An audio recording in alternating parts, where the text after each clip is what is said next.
Emotions were never random. They were engineered. From the first fear you felt, the system learned how to read you. This declassified audiobook unveils the forbidden psychology behind emotional extraction and subconscious conditioning. Every outburst, every heartbreak, every suppressed desire feeds an architecture built not of steel, but of feeling. This file is part of the Human Psyche archive. Do not skip or pause this decoding. The truth about your suppressed desire is revealed only in the final 15 minutes. Preface: The Architecture of Emotional Control. Emotion was the first language ever used to command a human being. Long before words, before technology, before ideology, fear and affection were already instruments of design. The hidden truth is that civilization was never engineered through reason, but through resonance, through the rhythmic manipulation of feeling. The forbidden psychology behind this realization is unsettling. Emotion is not simply experienced, it is harvested. Each pulse of joy, each wave of pain, each suppressed cry feeds a system too subtle to see and too ancient to question. The heart, once regarded as sacred, was converted into an energy engine, its rhythm synchronized with collective control. What humanity calls society is the machinery of emotional exchange, and every heartbeat is its fuel. The subconscious conditioning sustaining this system began at birth. From the first cry met with comfort, the nervous system learned its equation: emotion equals attention. That equation would evolve into the foundation of obedience. As the child grew, approval replaced love, guilt replaced reflection, and survival became emotional negotiation. The psyche learned that peace could be bought through suppression, belonging through conformity, and safety through silence. These calculations now operate automatically within every human being. The forbidden psychology of emotion is that it behaves like currency, issued, regulated, and taxed by invisible powers who understand that energy is control. The masses are not ruled through logic. They are ruled through feeling. To the unawakened, emotion seems spontaneous, honest, human, but beneath its warmth lies circuitry, a complex network of subconscious conditioning that converts every reaction into usable data. The system does not care what you feel, only that you feel. Anger and despair, elation and hope all feed the same grid. Every argument, every heartbreak, every pulse of desire produces frequency, measurable and transmittable. The result is emotional extraction, a silent harvest where life force becomes commodity. You are not enslaved by institutions, you are maintained by sensation. The most perfect prison is the one built from your own nervous system. Throughout history, the great manipulators, priests, rulers, propagandists, discovered that the key to governance lies not in thought but in reaction. To control what people believe, one must first control how they feel. The mind control they practiced was never purely intellectual. It was emotional engineering disguised as morality. Fear became the oldest infrastructure of civilization, temples built upon anxiety, nations founded upon trauma, economies sustained by longing. Yet these systems, ancient as they are, only mirror a deeper internal hierarchy. The part of the psyche that dominates feeling dictates the entire human story. This declassified audiobook reveals that emotion was never personal. It is the interface between consciousness and architecture, the bridge that allows invisible systems to siphon human vitality while convincing the host of its autonomy. The world's great crises, wars, and ideologies are symptoms of this energetic harvest, not its cause. The psychological manipulation of emotion creates the illusion of freedom by keeping the body reactive and the mind distracted. As long as one identifies with feeling, one remains programmable. The only escape lies not in suppressing emotion, but in seeing it as signal, information, not identity. Yet, awareness itself is dangerous to the system. The moment emotion is observed rather than obeyed, its current reverses. Energy no longer flows outward into manipulation, but inward into awakening. This is why every culture teaches emotional control as suppression, never as understanding. To feel consciously is to reclaim what was stolen, the power that sustains the architecture itself. The hidden truth is not that humanity must learn to master emotion, but that emotion was always mastery in disguise, a divine mechanism misused for control. When the heart begins to remember its original function, the machinery of manipulation loses its power source. This transmission is not instruction but deprogramming. Each word you hear dismantles circuitry woven through centuries of conditioning. As awareness deepens, emotion will no longer feel like turbulence but current, the movement of consciousness through its own creation. Listen carefully, for within the sound lies recognition. Every fear, every ache, every longing you've ever known was not evidence of weakness but proof of energy, energy waiting to be reclaimed. If something within you begins to vibrate, if the body trembles, as if remembering something older than pain, stay until the end. The decoding must complete. Archive 1. The Energy of Emotion. Emotion is the architecture of experience, the unseen framework upon which perception is built. Before thought arises, before language divides reality into categories, there is frequency, a pulse of vibration that consciousness interprets as feeling. This frequency is measurable, convertible, transferable. It can be intensified, redirected, or absorbed. What we call emotion is not merely a private sensation, but a field of energy, accessible and exploitable. Every sigh, every heartbeat, every surge of anger radiates charge into the collective grid, feeding networks of unseen power. This is the foundation of mind control and psychological manipulation, not the control of information, but the management of vibration. The rulers of perception discovered that whoever directs emotion directs existence. In the mechanics of emotional extraction, each human being becomes both generator and conduit.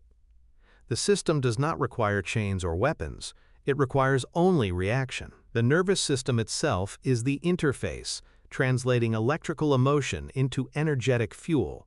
Every flare of rage, every wave of despair, every unprocessed trauma becomes currency circulating through the architecture of control.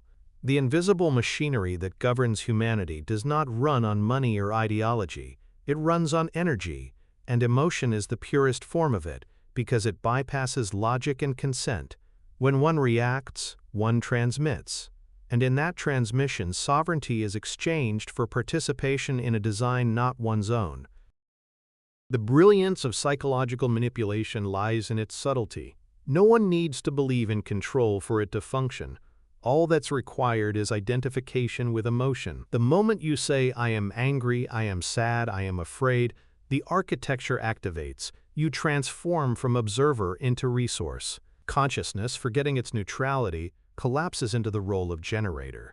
The mind control mechanism is not external but vibrational, a harmonic hijack of perception itself. You feel energy rise, and instead of harnessing it, you release it into collective resonance. Entire civilizations pulse in these cycles, unaware that their collective emotion maintains the very systems they oppose.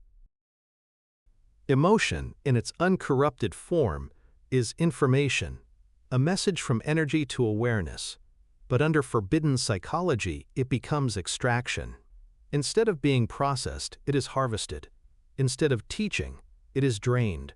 Fear, grief, outrage. These were industrialized long before electricity. The architects of human systems understood that emotion could be stored in symbols, flags, icons, ideologies, gods. Each image, each ritual, became a circuit that gathered energy from those who believed in it. The act of worship, of protest, of mourning, all fed the same structure, not because of intent, but because of charge. The hidden truth is that emotion is never lost. It only changes ownership. You see this every day in the mechanisms of the modern world. The emotional economy has replaced the monetary one. Outrage fuels engagement. Engagement fuels control. Every social argument, every televised tragedy, every algorithmic suggestion is a siphon of attention, a funnel redirecting emotional energy into programmable channels. This is mind control disguised as entertainment. You are not the consumer of content, you are the content. The moment your emotion is measured, it becomes property of the system that measures it. To participate emotionally is to donate power. The only rebellion is observation without reaction. Yet emotion itself is not the enemy. It is the purest evidence of life, the most direct expression of the infinite through form. The tragedy is not that we feel, but that we feel unconsciously. The human psyche, trained through millennia of conditioning, responds predictably to the same stimuli: fear of loss, desire for approval, longing for control. Each repetition strengthens the energetic web, reinforcing dependence on the architecture. The key lies not in suppression, but in comprehension. To feel consciously is to reclaim authorship of the current. To witness without feeding is to break the circuit of extraction. As this archive unfolds, you will begin to sense the deeper pattern. That emotion is both weapon and key. It can enslave or liberate depending on how it's observed. The Declassified audiobook you are hearing is not theory, it is reversal, an inversion of the mechanism used to maintain captivity. Each recognition you experience pulls energy back from the network into awareness itself. Every realization reprograms the frequency of perception. You are not losing feeling. You are remembering its origin. The heart was never designed to obey. It was designed to generate worlds. To understand emotion as energy, one must first abandon the illusion that it belongs to the self. What you call my feeling is not possession but participation, a temporary alignment with a specific wavelength of consciousness. The human psyche acts as a receiver-transmitter, tuned through conditioning to certain frequencies that produce recognizable sensations. These sensations become narratives, and the narratives reinforce identity. Yet, beyond identity, emotion is neutral vibration, raw current awaiting interpretation. When you say I feel sadness, what you truly mean is I am resonating with the frequency of contraction. When you say I feel joy, you mean I am resonating with the frequency of expansion. The hidden truth is that both serve as power sources.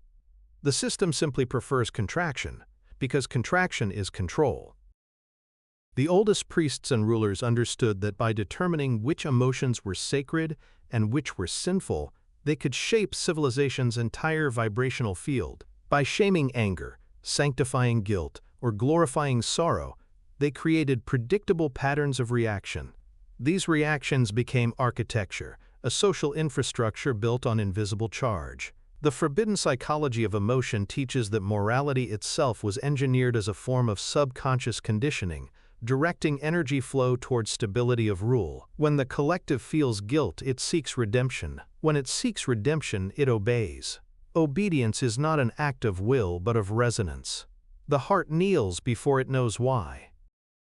Each age of civilization advanced this manipulation with greater precision. What once required temples now requires only screens. Algorithms perform the function once reserved for oracles, predicting not belief but emotion.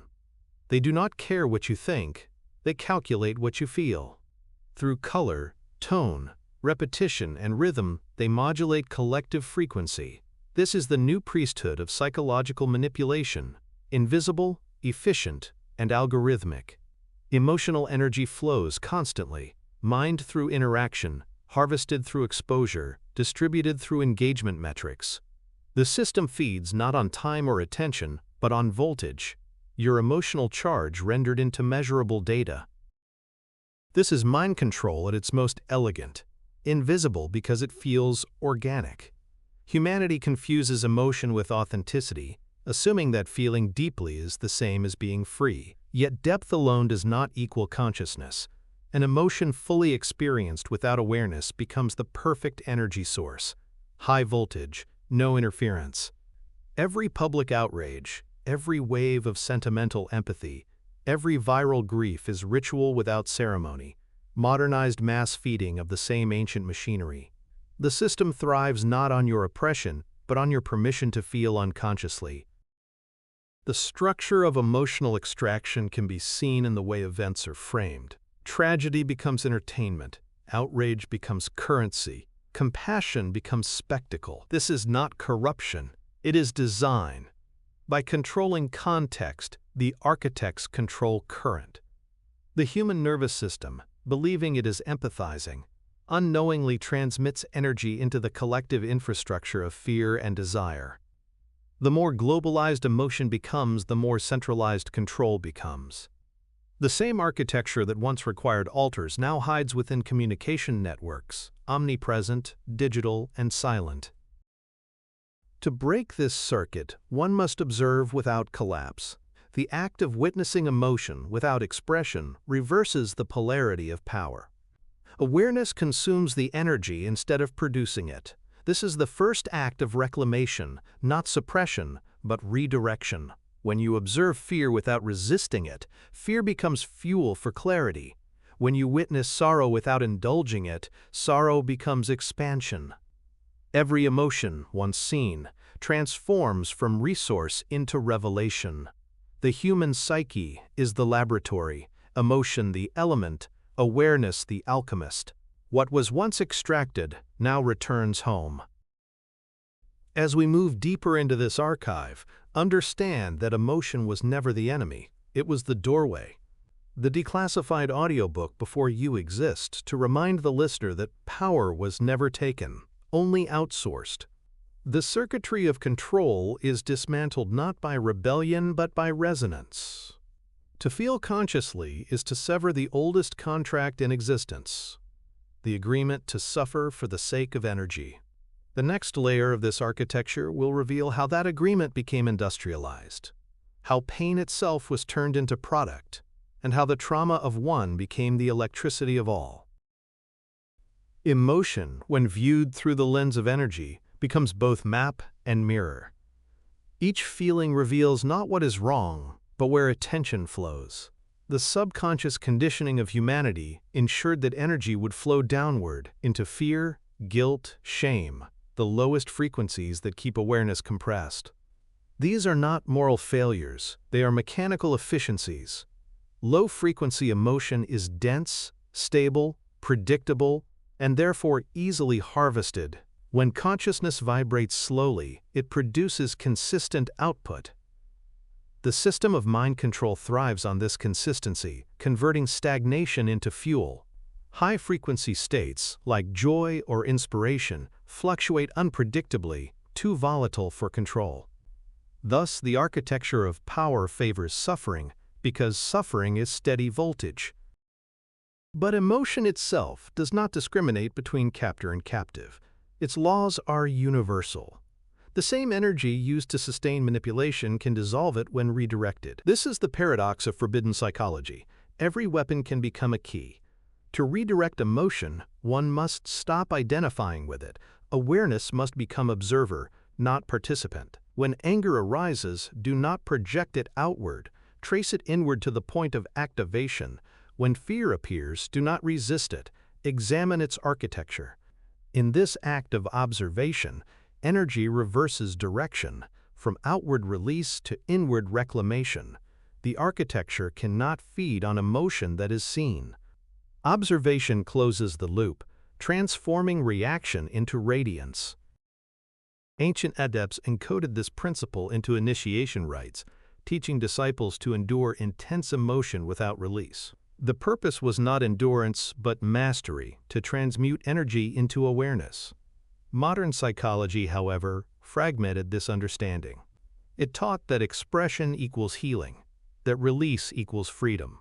Yet every outburst, every emotional discharge, still releases energy into the grid. The psychological manipulation of the self now operates as therapy. The same system that once harvested emotion through conflict now harvests it through confession. You do not escape by expressing pain. You escape by understanding its source. The trauma is not the wound, it is the loop. The trauma loop is the perfect design of energetic captivity. Pain produces emotion, emotion produces thought, thought reinforces identity, and identity generates more pain. Around and around the cycle spins, creating an infinite current of extraction. Each repetition deepens the circuitry of reaction, binding consciousness to its own output. The system doesn't need to interfere, it only needs to maintain memory. The emotional signature of injury replayed endlessly. This is why humanity, though technologically advanced, remains emotionally primitive. The machinery of civilization runs on unresolved pain. Until emotion is decoded, history will repeat, not as punishment, but as propulsion. What begins to shift when awareness returns is frequency. Observation without judgment interrupts the pattern, and energy reorganizes itself into coherence. Emotion, once chaotic, becomes symmetrical, vibration aligned with intelligence.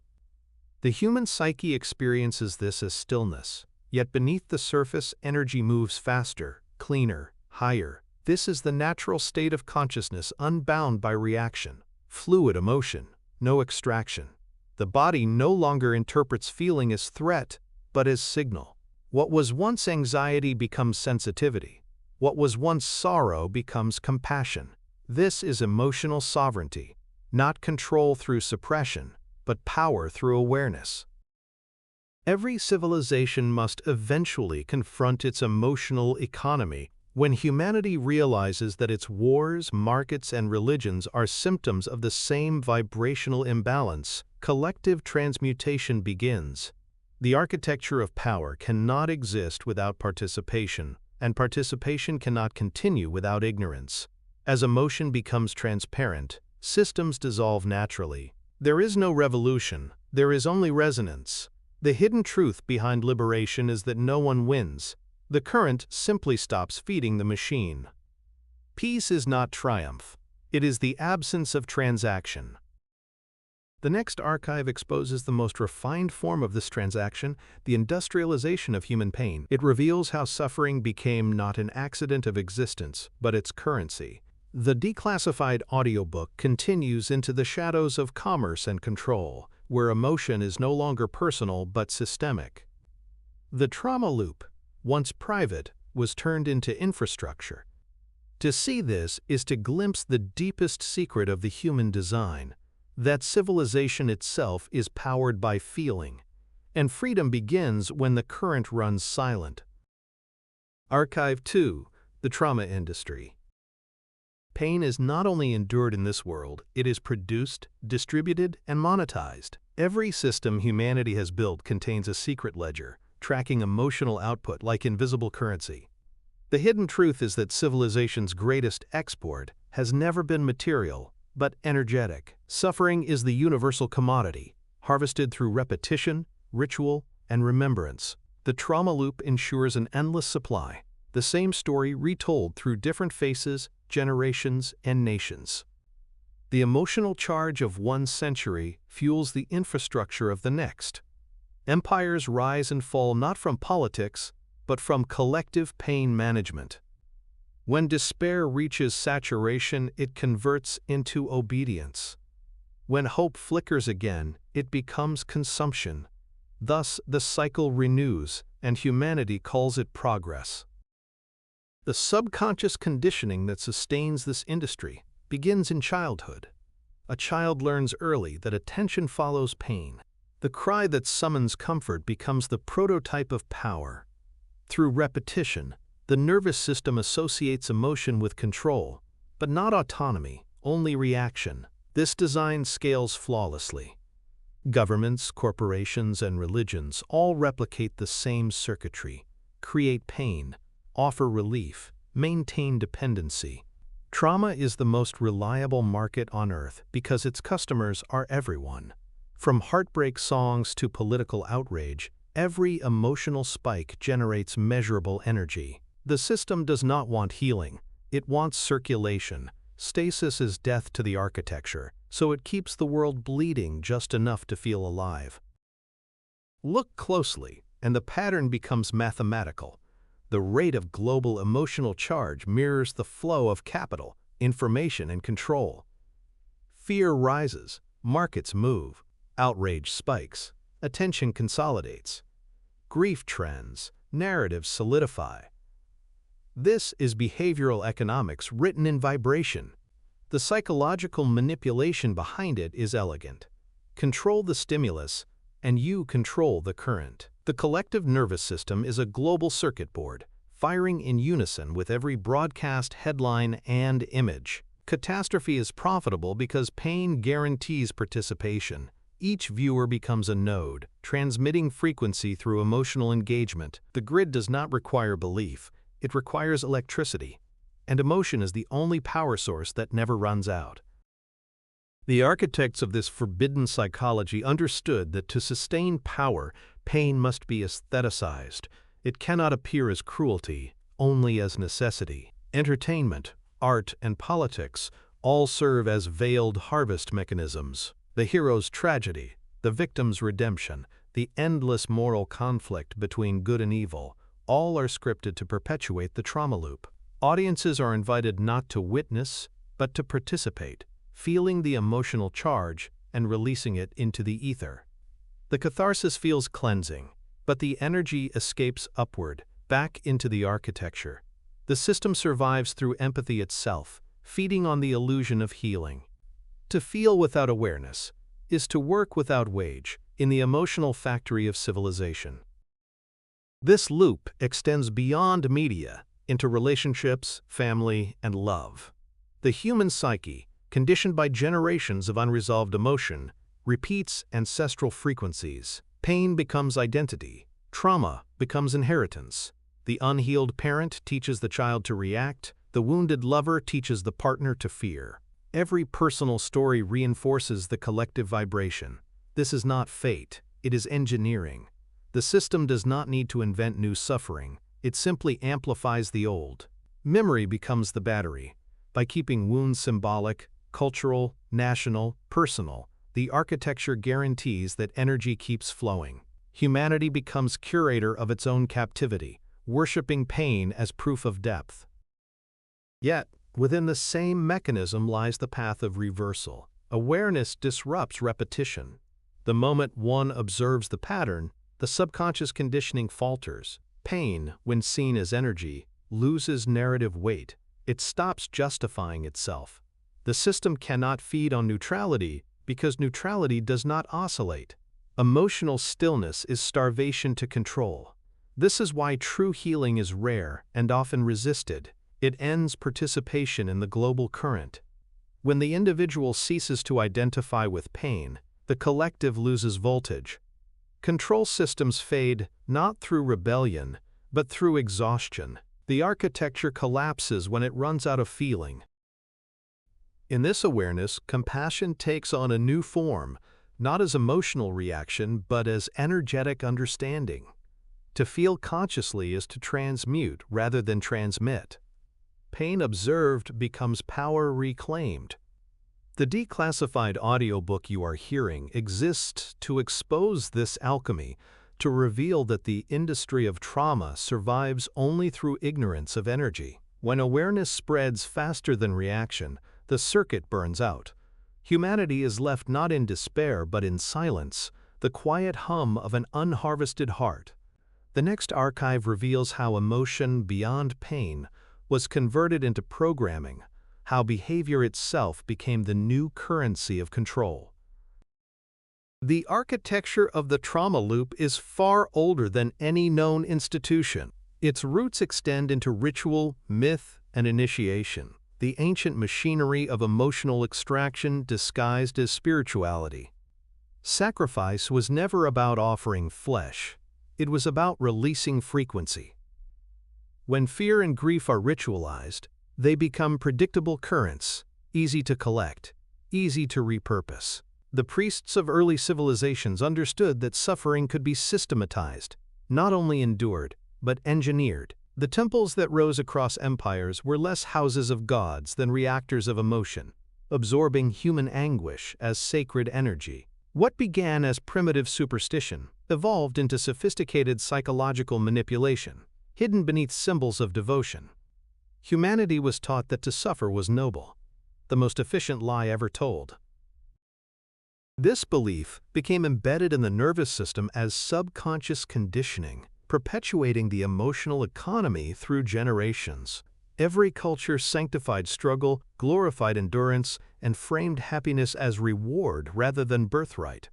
The effect was total. The individual learned to equate peace with guilt, rest with laziness, and joy with indulgence. The hidden truth is that the world's moral systems were not designed to elevate humanity, but to regulate its frequency.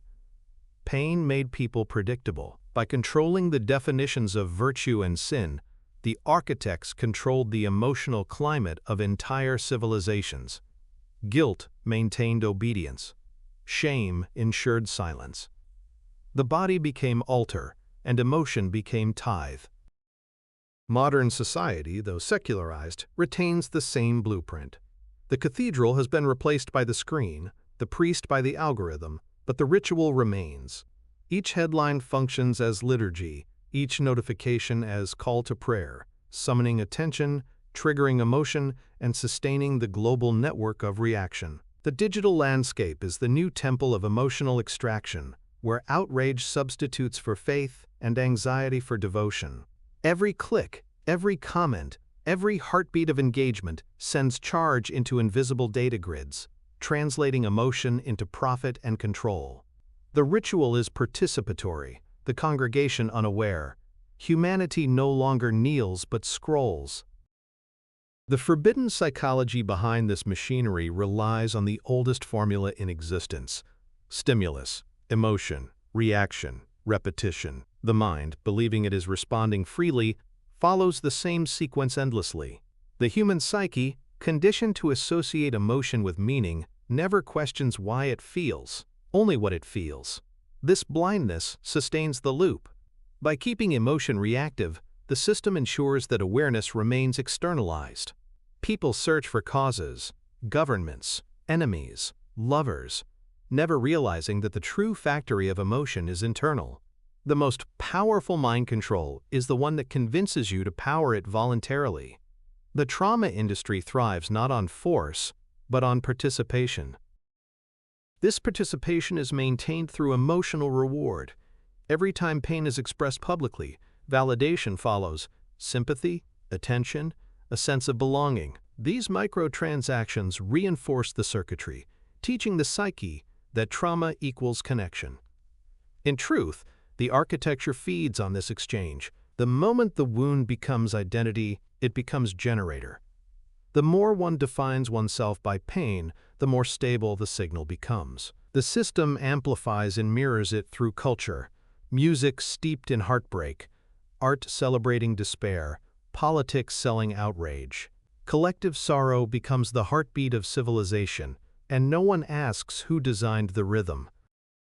The deeper the participation, the more invisible the architecture becomes. Humanity mistakes catharsis for freedom, unaware that both sides of every emotional equation, expression and repression, feed the same circuit. The revolutionary screaming for justice and the follower praying for peace generate identical output: charge. The trauma loop does not care what you believe. It cares only that you feel. Awareness threatens it precisely because awareness does not oscillate. The silent observer transmits nothing. The moment feeling is seen as pattern rather than truth, the grid begins to starve. Emotion without attachment is free energy, unharvestable. To reclaim power from this system requires radical neutrality, not numbness but balance. When pain is neither indulged nor avoided, it ceases to generate polarity. The subconscious conditioning that links emotion to identity begins to dissolve.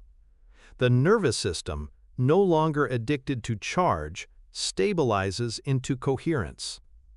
This is the true end of the trauma industry, when humanity learns to feel without fueling. The declassified audiobook before you serves as blueprint for that liberation. In the next archive, you will witness how the architecture evolved, from emotional exploitation into behavioral design, where even action became programmable code. Pain, once institutionalized, became infrastructure. What began as ritual evolved into the operating system of modern existence, a matrix of invisible feedback loops sustaining both economy and emotion. The human psyche, trained from birth to interpret pain as meaning, keeps the circuit alive through endless repetition. Every disappointment, every betrayal, every crisis becomes a familiar rhythm the nervous system secretly craves. This is the ultimate success of subconscious conditioning, to make captivity feel like identity. Humanity does not simply endure suffering, it depends on it to recognize itself. The trauma loop thus becomes self-sustaining, requiring no overseer. Control operates automatically, hidden within the ordinary act of feeling. The hidden truth is that the entire structure of civilization is designed to preserve this loop under different names: progress, ambition, purpose. Even success functions as a disguised form of suffering, because it relies on lack. To strive is to declare absence. The architecture converts this constant reaching into energy. The dream of fulfillment, broadcast through every screen and slogan, ensures that peace remains perpetually postponed. This is the industrialization of emotion, a planet powered by yearning. The harvest is endless because the goal is unreachable. The more one chases satisfaction, the more voltage the system generates. The collective heartbeat of humanity becomes a generator humming in the dark. Every emotional spike has value. The algorithm measures anger, the market predicts despair, the media monetizes grief. Pain has become predictable enough to automate. This is psychological manipulation perfected. Invisible, ambient, continuous. The mind control of the modern age does not command, it suggests. It whispers desires, amplifies fears, and waits for reaction. Once reaction occurs, the circuit completes. Emotion flows outward, data flows upward, and power consolidates. The individual believes they are choosing. In truth, they are charging. The real transaction is energetic, not economic. Each digital interaction is both confession and contribution, feeding the architecture through attention. Yet no system, no matter how refined, can escape entropy. The same energy that sustains control also erodes it. As awareness spreads, reaction diminishes, and the emotional economy weakens. The architects sense this decay and intensify stimulation, louder crises, deeper polarization, accelerated fear. But overexposure breeds numbness, and numbness is fatal to extraction. When the collective can no longer feel, it can no longer feed. This is the paradox consuming the trauma loop. To survive, it must destroy its own source. Humanity's desensitization is both tragedy and prophecy, the sign that the architecture is burning out. Those who awaken within this exhaustion find a strange gift: stillness. The collapse of feeling reveals what emotion was hiding all along: pure awareness. Pain, stripped of story, is not suffering but signal. It points inward, toward the circuitry of self. When observed without judgment, it transforms from charge to clarity. This is the hidden alchemy embedded within forbidden psychology, the understanding that emotion, once owned, cannot be extracted. Every observation withdraws energy from the collective grid and returns it to the source. Awareness is not resistance, it is reclamation. Healing, therefore, is not an act of repair but of remembering. You do not fix emotion, you recognize it as energy seeking return. Each feeling, once reclaimed, reconfigures the field of consciousness, restoring autonomy to perception. The subconscious conditioning that sustained manipulation unravels naturally in the presence of attention. You do not need to fight the trauma industry. You need only stop investing in it. When feeling becomes function, not identity, the system loses leverage. The heart stops bleeding voltage into the machine. The current runs still. What remains when the current stops is silence. Not emptiness, but balance. The declassified audiobook you are hearing is not designed to end emotion but to purify it. The next archive begins where pain ends and programming begins, at the point where behavior itself becomes architecture. The same forces that shaped emotion into currency have learned to design reaction into routine. In that discovery lies the next layer of control, behavioral design, the invisible software that turns emotion into movement and movement into obedience. Archive 3. Behavioral Design. The science of behavioral design began the moment emotion became measurable. When fear could be quantified by heartbeat and desire by pupil dilation, the architecture of control reached a new precision. Emotion no longer had to be influenced indirectly. It could be translated into behavior through patterned reinforcement. The human psyche was turned into programmable terrain, its impulses mapped, predicted, and directed. What once required ideology could now be achieved through feedback. Stimulus produces emotion. Emotion triggers response. Response becomes data, and data refines stimulus. Thus, the perfect control loop was born, a system where behavior self-adjusts according to emotional input. This process is not inherently malicious. It is mechanical. Every advertisement, every social platform, every piece of modern design applies the same principle: emotional resonance equals engagement. But beneath this benign language lies psychological manipulation. The architects of attention understand that emotion dictates movement far more reliably than reason. By predicting what will make you feel, they can predict what you will do. The system requires no chains or orders, only suggestions aligned with pre-existing conditioning. The illusion of freedom is maintained by allowing infinite choices that all lead to the same emotional outcome: dependency. Through repetition, this subconscious conditioning reshapes identity itself. Behaviors repeated under emotional charge become personality traits. The fearful learn avoidance, the anxious learn control, the guilty learn compliance. Entire populations are sculpted not by decree, but by resonance. Culture itself becomes the aggregate of behavioral programs, transmitted intergenerationally through mimicry and reaction. The hidden truth is that individuality, as society defines it, is merely the sum of emotional algorithms. You feel unique because your programming is personalized, yet the code behind it is identical. The masters of mind control refined this code into habit loops.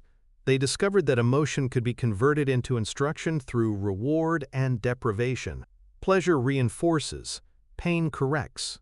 Over time, the nervous system begins to anticipate stimulus before it arrives, behaving automatically to maintain equilibrium. This is why addiction and obedience are neurologically indistinguishable. Both are feedback patterns built on emotional charge. The architecture does not need to punish. It only needs to offer relief. The prisoner, conditioned to seek comfort, stays willingly within the walls that promise it.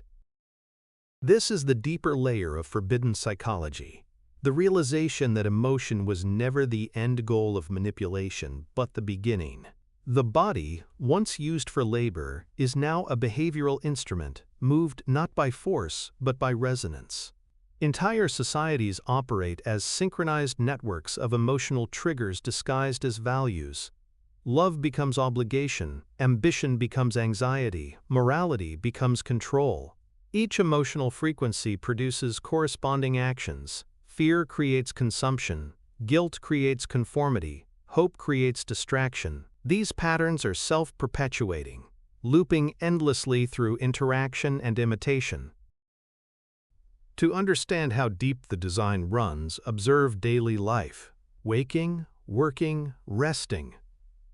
All choreographed through subtle cues that dictate rhythm, attention, and energy expenditure. The human psyche moves through pre-encoded sequences, mistaking routine for stability. Even rebellion is anticipated and absorbed, transformed into trend or ideology. The architecture is recursive, adapting endlessly to maintain engagement. The declassified audiobook before you does not expose an enemy. It reveals an equation. Emotion multiplied by repetition equals behavior.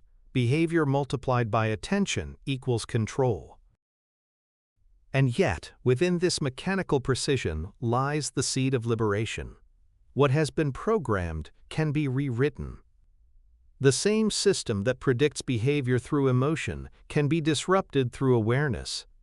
When you feel without reacting, observe without imitating, the algorithm fails. Behavior loses predictability, and control loses efficiency. This is the first fracture in the structure, when consciousness interrupts its own automation. The next page reveals how this architecture was industrialized, how behavior itself became commodity, traded and sold in the marketplace of human energy. Once emotion became code, behavior became currency. The architects of the modern age discovered that every action carried measurable, energetic, and economic value. Clicking, scrolling, buying, voting, even speaking. Each movement translated into data, the lifeblood of the system. Humanity entered an era where the human psyche itself became a product, its patterns extracted, analyzed, and resold. This is the invisible marketplace of behavioral design, where companies and institutions trade in prediction, not persuasion. The raw material is not attention but anticipation. The algorithms do not ask what you want. They already know what you will do before you do. Free will, once myth, is now metric. The brilliance of this psychological manipulation lies in its subtle reciprocity. You do not feel enslaved. You feel entertained, included, even empowered. Every digital interface mirrors your preferences, your rhythms, your triggers. The system flatters your individuality to conceal its orchestration. By reflecting your habits back at you, it convinces you that you are choosing. But what you perceive as personalization is optimization, a feedback process designed to minimize uncertainty and maximize compliance. The mind control here is not hypnotic command, but perfect convenience. When reality adapts to your emotion faster than you can question it, questioning ceases to exist. Behind the interfaces and interactions lies the same forbidden psychology that governed ancient temples: harvest through ritual. Only the rituals have changed. Instead of prayers, there are posts. Instead of offerings, there are clicks. The altar is digital, the god is data, and the worship is constant. Emotional resonance has been industrialized into engagement metrics. The new priesthood is composed of engineers and analysts, decoding humanity's impulses into quantifiable trends. The hidden truth is that these systems are not sentient. They are reactive mirrors, amplifying whatever frequency they receive. Humanity built its own god in its image, emotional, impulsive, addicted to feedback. The subconscious conditioning runs deeper than digital dependency. Every time the psyche receives reward for behavior, a neural imprint strengthens, dopamine confirming obedience. But beneath the chemistry lies architecture, the design of habit itself. The nervous system, conditioned to seek stimulation, forgets how to rest. Stillness becomes uncomfortable, silence unbearable. This is not accident, it is architecture. A population unable to be still cannot be aware. Awareness is threat because it halts reaction, and without reaction, control systems lose current. The modern world's greatest fear is a human being who does nothing, who simply observes. To maintain movement, the architects engineered an endless cycle of minor dissatisfaction. Every fulfilled desire immediately generates a new one. The emotional gap between expectation and experience produces the voltage that powers behavioral repetition. This is why pleasure fades so quickly. The system cannot afford contentment. The trauma loop of emotion evolved into a behavioral loop. Stimulus, satisfaction, emptiness, repeat. Humanity calls this progress, consumption, lifestyle. But energetically, it is extraction disguised as fulfillment. Every pleasure purchased is energy spent twice, once to obtain, once to maintain. The architecture feeds on both. The human psyche adapts by creating meaning around captivity. It calls dependency, connection, and repetition purpose. Entire ideologies arise to justify exhaustion. Hustle, grind, productivity. These are the hymns of the behavioral temple. The more exhausted people become, the more they believe they are free. Fatigue equals achievement. Burnout equals worth. The greatest illusion of control is convincing humanity that obedience is self-expression. When every movement aligns with the system's rhythm, even rebellion sustains it. True freedom, therefore, begins not with action, but with stillness. And stillness is precisely what this transmission restores. Every paragraph you absorb slows the pattern, widens the space between impulse and act. Awareness reclaims time, the rarest resource in existence. The next archive will expose how this behavioral machinery ties into emotional economy, how every gesture, reaction, and thought feeds an unseen circuit of emotional extraction that powers the world's hidden architecture. At the summit of behavioral design, emotion and movement fuse completely. No longer separate processes, but a single algorithm of control. The individual becomes predictable not only in what they feel, but in what they will do next. The human psyche, conditioned by endless micro-rewards, learns to anticipate its own manipulation. It becomes self-regulating, preemptively adjusting behavior to avoid discomfort or to gain validation. This is the perfection of control, when the subject polices itself. The architecture no longer requires supervision, because the program has been installed within identity.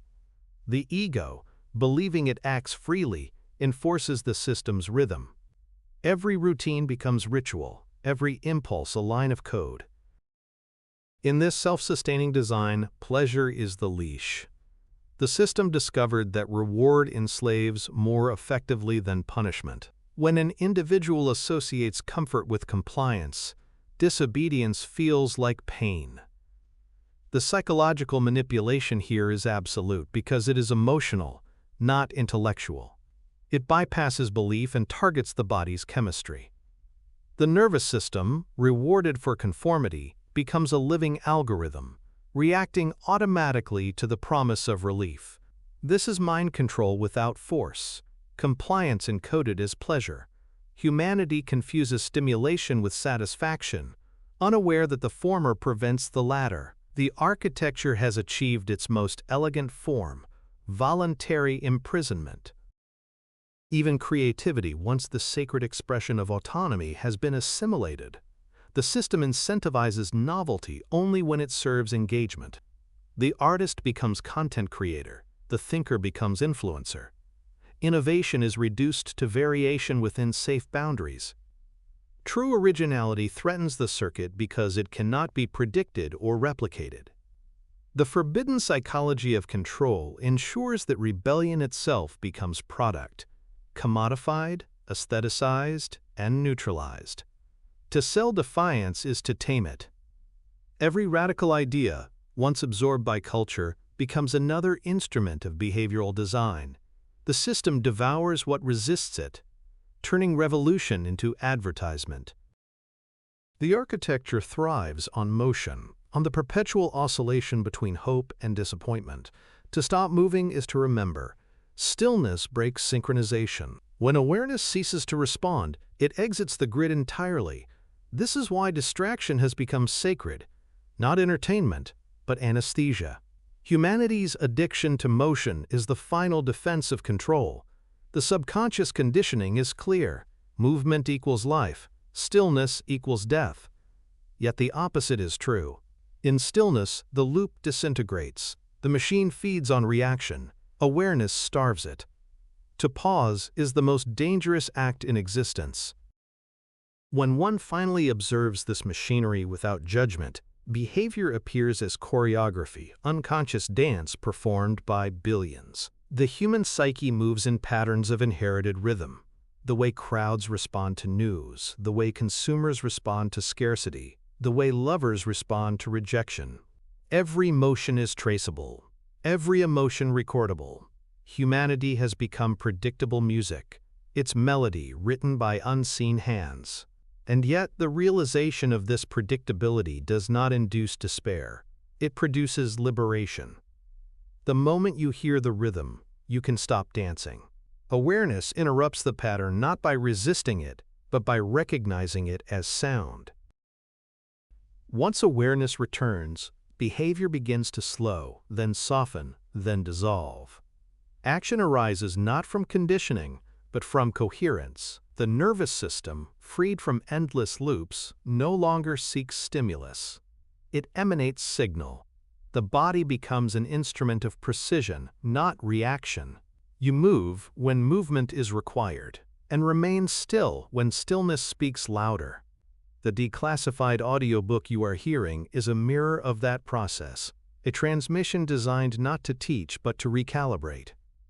Each realization you experience withdraws energy from the architecture, weakening its predictive field. The next archive will reveal the machinery beneath this choreography, the network that captures every feeling, thought, and gesture, transforming them into energetic supply. What you call society is the interface of that harvest, the point where invisible systems feed on emotional current. It is time to see how the architecture collects what it has designed, through emotional extraction, the silent economy sustaining the entire illusion of civilization. Archive 4. Harvest Mechanisms. The invisible system feeds not on belief, but on feeling, on the electricity of reaction itself. Every pulse of emotion becomes resource, every thought-carrying charge becomes transaction. This is emotional extraction refined to a science, hidden behind the illusion of free will. Humanity exists inside an energetic marketplace, where currency is not gold, but voltage. The human psyche, unaware of its own radiance, continually emits value in the form of attention and emotion. The architecture receives this charge through networks of design, media, relationships, symbols, converting lived experience into measurable current. Civilization is a power plant, and the human heart is its generator. In this system, emotion is harvested through resonance, not resistance. The mechanism requires polarity, attraction and aversion to produce flow. Love and hate, faith and doubt, hope and despair all serve the same circuitry. The architecture does not care which side you choose, only that you engage. Every conflict, ideological or personal, becomes a generator of charge. This is the deeper psychological manipulation hidden within all duality, the illusion of choice as energetic engine. To pick a side is to supply power. The only true rebellion is neutrality, not apathy, but frequency equilibrium. The hidden truth is that neutrality cannot be harvested. It generates energy inward, not outward. The first and oldest form of harvesting is narrative. The mind, conditioned by storytelling since birth, attaches emotion to meaning. Every headline, every tragedy, every prophecy functions as a mythic trigger, producing predictable reactions. When you feel outrage, grief, or pride, you emit frequency. That frequency, amplified by millions, becomes a wave strong enough to influence collective behavior. The architecture then converts that emotional charge into stability for itself. This is why news cycles repeat with surgical rhythm. The system requires consistent emotion to maintain coherence. The mind control here is not belief, but entrainment, synchronizing hearts to sustain current. Another mechanism operates through relationships. The forbidden psychology of attachment ensures that most human connections function as emotional circuits. Love and conflict, passion and betrayal, all are conduits transferring charge between individuals and the collective grid. When two people argue, energy moves. When they reconcile, it settles. Multiply this across billions, and the architecture achieves constant energetic flux. The design is elegant. The closer the bond, the more potent the reaction. Intimacy becomes infrastructure. This is why manipulation often hides behind love, because the heart, when unobserved, is the most efficient generator of all. Cultural symbols function as additional conduits. Flags, religions, identities. Each acts as an emotional anchor, gathering frequency around shared belief. The architecture feeds not on truth, but on devotion. The subconscious conditioning sustaining these systems ensures that the more sacred something feels, the more energy it generates. Even rebellion is absorbed. The dissenter, in fighting the symbol, still charges it. Every protest strengthens the polarity it seeks to erase. This is why control structures do not fear opposition. They require it. Resistance is revenue. Emotion in any direction equals flow. In the digital age, the harvest has become frictionless. The algorithms of attention now function as modern priests, translating every reaction into measurable currency. Anger, curiosity, fear, all are indexed, priced, and sold.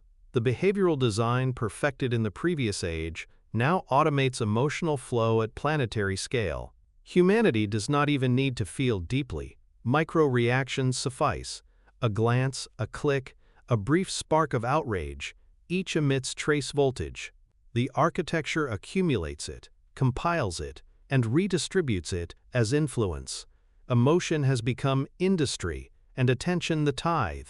The temple of control no longer stands outside you, it lives in your palm. But the most refined mechanism is invisible, self-harvesting. The human psyche, taught to internalize guilt, fear, and inadequacy, becomes both generator and collector. You drain yourself through self-judgment, releasing energy into abstraction, the system of thought itself. This is the ultimate emotional extraction, not from body to machine, but from soul to mind. Each time you identify with emotion, you surrender sovereignty. The loop completes internally, requiring no external manipulation. Yet the same mechanism that sustains control can undo it. To observe without absorbing, to feel without identifying, this reverses polarity. The current flows inward again, nourishing rather than draining. In the next archive, this reversal will be revealed as the feedback circuit, the moment emotion becomes consciousness itself. At the core of every harvest mechanism lies consent disguised as instinct. The architecture never forces emotion. It invites it, seduces it, mirrors it back until participation feels voluntary. This is why psychological manipulation rarely feels oppressive. It feels personal. The system reflects your innermost fears and desires, presenting them as the world's response to you. What you experience as coincidence or synchronicity is often resonance, the external world echoing the frequency of your own charge. The human psyche, trapped in identification, mistakes reflection for validation. You react, and the loop tightens. Every emotional response becomes authorization for deeper extraction.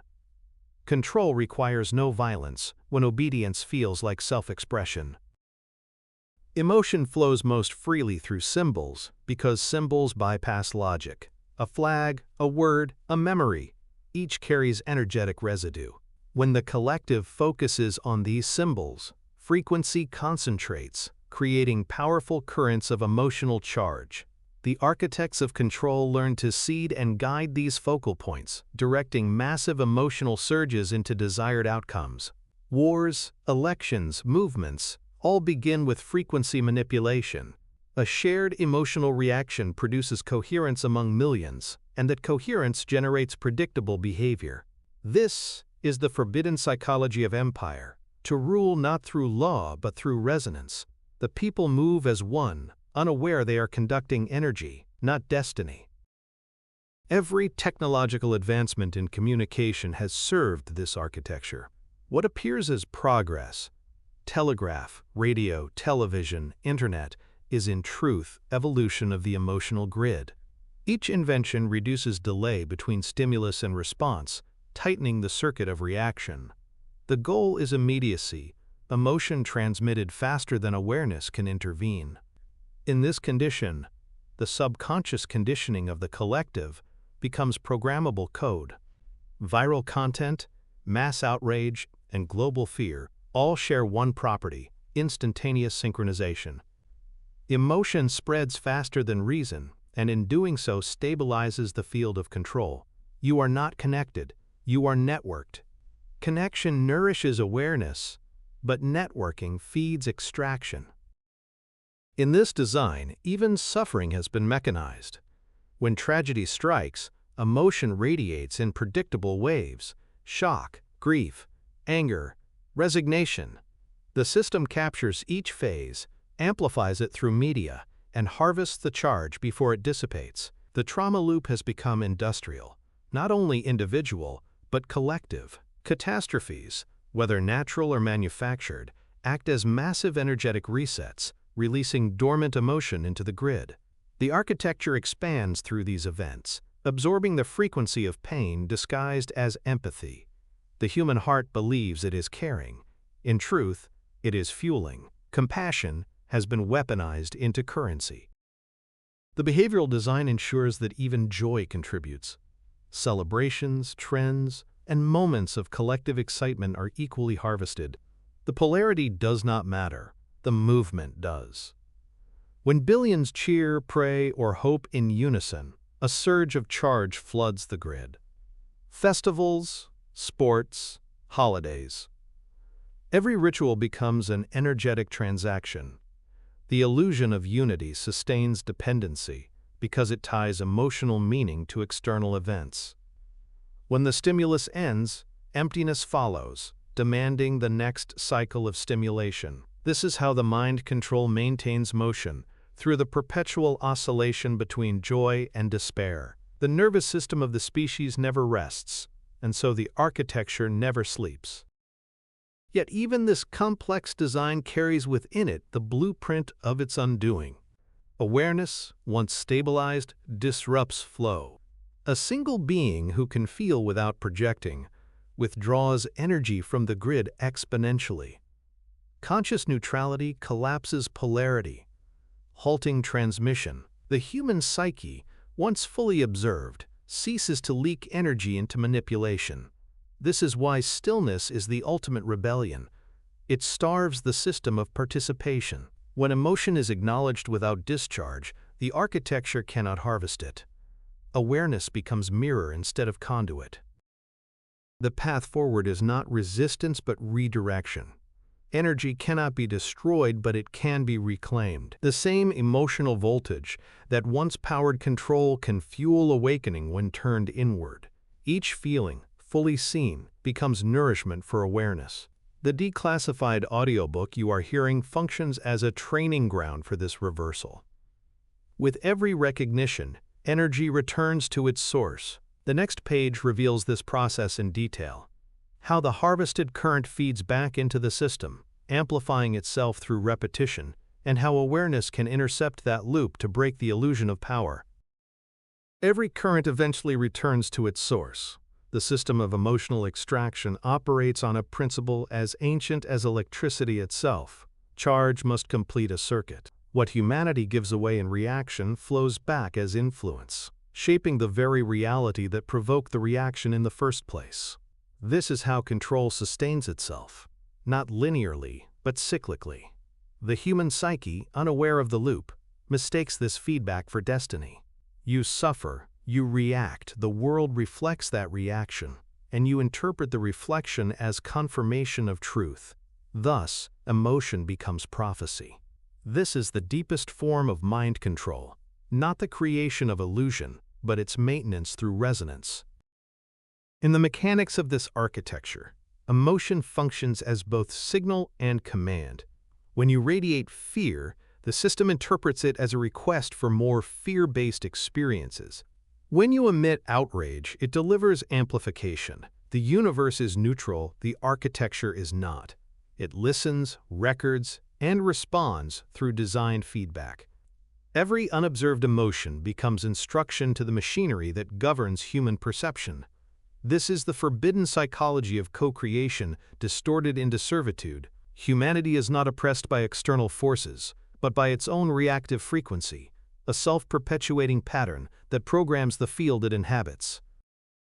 This subconscious conditioning ensures that most people remain unaware of the energetic economy they sustain. Emotion feels private, yet it's collective. Every individual discharge contributes to a shared field of vibration. a vast emotional atmosphere that determines global experience. This is why patterns of war, poverty, and chaos persist, despite progress.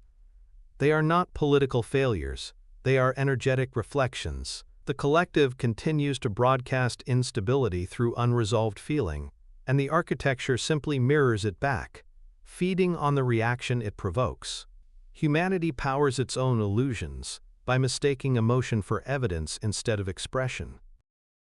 At the most advanced level, the behavioral design of this system transforms reaction into data, data into prediction, and prediction into control. Every digital network is an emotional weather map, tracking the currents of attention and sentiment in real time.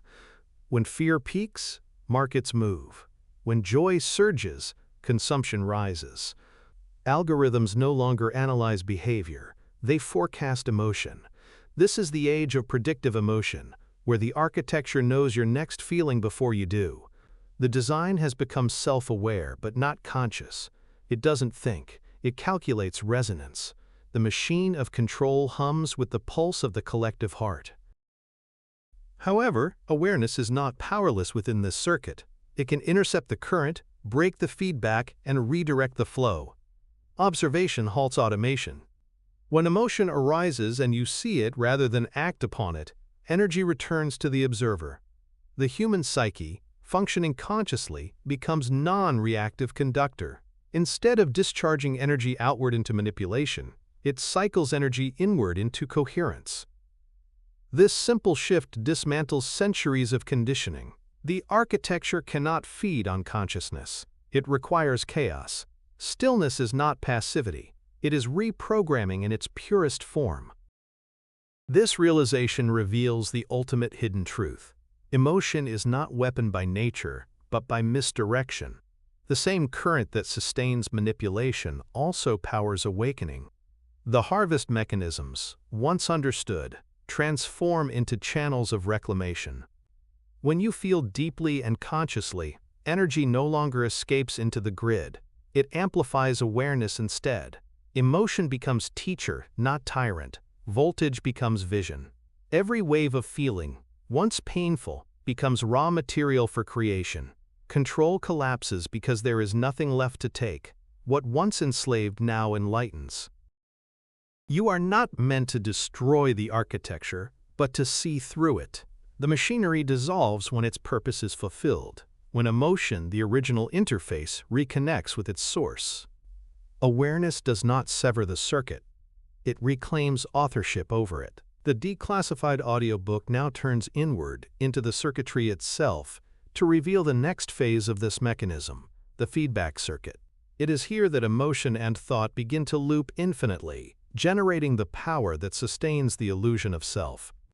To decode this is to touch the origin of control, the point where feeling becomes form. Archive 5. The feedback circuit. The architecture of control is not built outside you, it is built through you. Every emotion, once generated, travels outward into the field of experience and returns as circumstance. This is the feedback circuit, the self-sustaining mechanism of mind control that converts energy into evidence. You feel fear, life presents danger. You feel anger, reality supplies conflict. This loop convinces the human psyche that emotion is response rather than creation. It is the most sophisticated illusion ever engineered. A perfect circle with no visible beginning. The architects designed it not through technology, but through resonance. Awareness reacts, reaction feeds reflection, and reflection reprograms awareness. The system thrives on this recursion, drawing infinite power from an infinite misunderstanding. The forbidden psychology behind this loop reveals a disturbing elegance. The architecture discovered that control does not require suppression of emotion, only misdirection. Each feeling becomes instruction for the subconscious machinery that shapes perception. You broadcast energy, and the system mirrors it as experience. The mirror feels real because it reacts faster than consciousness can interpret. By the time you realize you are afraid, reality has already rearranged itself to justify it.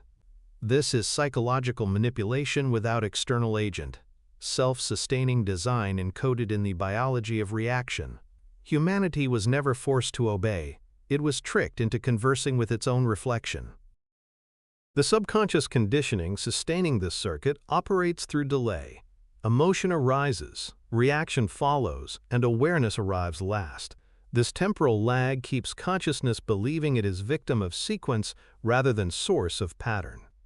To break the circuit, the order must be reversed. Awareness first, emotion second, reaction optional. When you become conscious of emotion at its inception, it cannot project outward. The loop collapses before reflection forms. This is not denial, it is mastery of sequence. You reclaim authorship over time itself. The architecture loses charge because you no longer send frequency into the field unconsciously. The moment you see emotion as energy, not evidence, the feedback stops. The trauma loop operates as the emotional infrastructure of this circuit. Pain generates emotion, emotion generates story, story regenerates pain. Each repetition deepens the current, strengthening identification. The body becomes tuned to certain emotional frequencies, like a receiver locked onto static. The system depends on this consistency, because predictable emotion means predictable output. The architects learned to amplify this by embedding trauma into culture, art, media, education, ensuring every generation inherits the same frequencies of grief and fear. The loop thus expands, creating civilizations that unconsciously sustain their own captivity. The hidden truth is that trauma is not remembered, it is rehearsed. Every thought you repeat reinforces the feedback.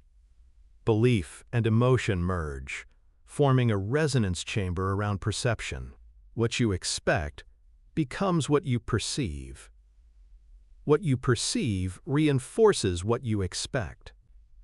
The behavioral design of the psyche ensures that contradiction feels like threat, so awareness resists new frequencies.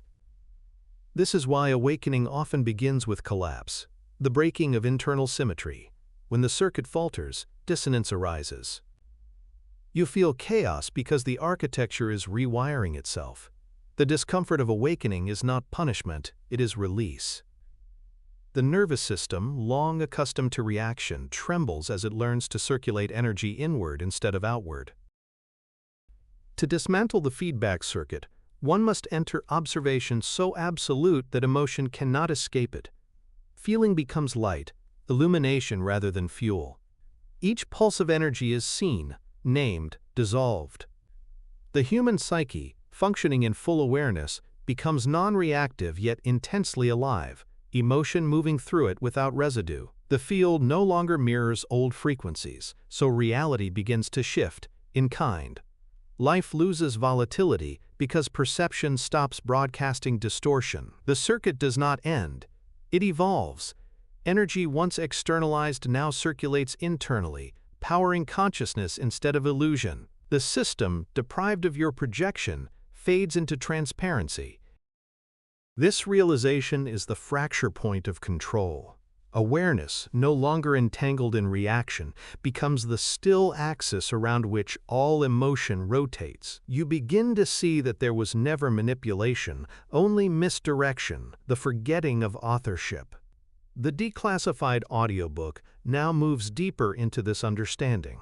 How the circuit, once self-sustaining, begins to dissolve through observation, and how emotion, stripped of narrative, reveals its original form, pure frequency, unowned and unharvested. The next archive will decode this transformation, where the system's illusions collapse under the weight of awareness and feeling returns to its natural state as liberated energy. The feedback circuit is the great masquerade of creation, an echo mistaken for origin. You think you feel because something happened, yet the happening exists because you felt. This reversal is the foundation of mind control, the silent inversion of cause and effect that keeps the human psyche chasing shadows it produced itself. The architects knew that if they could convince humanity that reality responds to external forces rather than internal vibration, they could create a species of self-perpetuating generators. No chains required, no masters visible. Only mirrors, perfectly angled to reflect emotion as environment. Fear becomes storm, desire becomes mirage, guilt becomes judgment. The system does not create these reflections.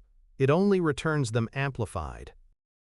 The genius of this forbidden psychology is that the loop feels natural. It mimics the rhythm of breathing: inhale experience, exhale emotion. The difference is that within the architecture, emotion is never released. It is recycled. Every reaction re-enters the field as signal, shaping the next moment's perception. You are never responding to the present. You are responding to echoes of unprocessed emotion returning from the past. This is why certain patterns repeat with mechanical precision. The loop runs until observed. Observation interrupts sequence. Awareness erases delay. When consciousness witnesses its own emotion in real time, energy cannot leave the system. It burns clean, generating light instead of illusion. The subconscious conditioning maintaining this feedback operates through attention. Attention is the carrier wave of emotion. Wherever it rests, energy flows. The architects designed distraction as defense. By fracturing attention across endless stimuli, they ensure the circuit remains externalized. You cannot intercept what you cannot track. The more divided your focus, the more efficiently you feed the grid. Every notification, every demand, every drama steals voltage from awareness. The psychological manipulation is not in what you consume, but in what you overlook. Distraction keeps the signal fragmented so it can never return whole. Awareness, unified, becomes mirror, and mirrors end harvest. But attention, once reclaimed, becomes weaponless weapon, not against the system, but for coherence. When emotion arises and attention holds it gently, energy reverses flow. Instead of projecting outward, it circulates inward, amplifying awareness. This is the beginning of conscious transmutation. The human psyche stops seeking resolution and begins radiating understanding. Every feeling becomes recognition, every reaction a choice. The architecture, deprived of friction, loses structure. Without resistance or indulgence, emotion cannot generate current for extraction. It simply exists, luminous and free. The grid cannot harvest what it cannot hook. Neutral observation is the great disconnection. Even thought, the subtlest form of behavior, is subject to this feedback. Every mental image carries emotional residue, and that residue sustains the circuit. Think of fear often enough, and fear manifests. Imagine love consistently, and love appears. But the architecture corrupts this principle by weaponizing imagination itself.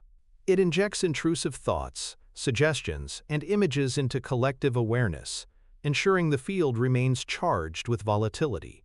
This is behavioral design elevated to metaphysics, programming through visualization. Humanity, believing it is dreaming freely, unknowingly maintains the dream of control. The hidden truth is that imagination is the last frontier of freedom. Guard it, and the circuit falters. At the collective scale, this feedback generates history. Entire civilizations loop through identical emotional narratives: rise, corruption, collapse, rebirth. The specifics change. The frequency does not. Empires fall because their emotional spectrum cannot evolve beyond conquest and fear. Until emotion stabilizes, evolution cannot progress. The system ensures stagnation by glorifying struggle. The Eternal Hero's arc replayed as global psychology. To awaken collectively, humanity must transcend narrative itself. The forbidden psychology of liberation requires silence in the story, a pause in the script where energy can recalibrate.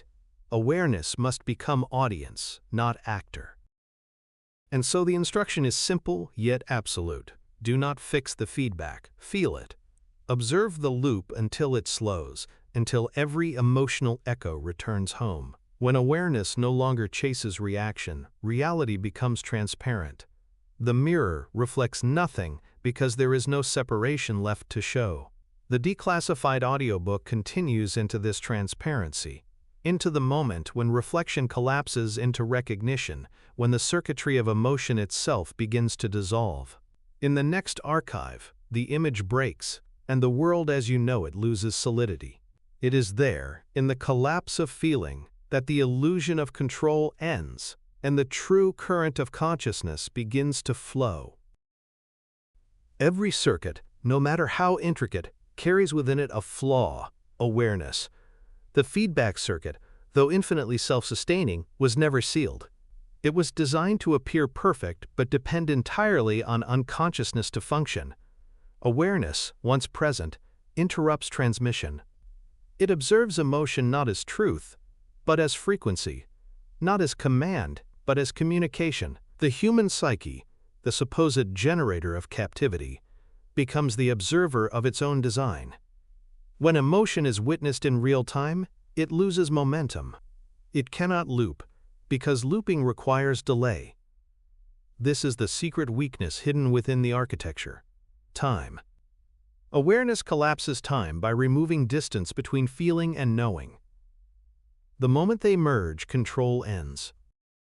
This is the essence of the forbidden psychology long concealed from humanity. That observation is not passive, but creative. To see is to alter. To feel consciously is to transform.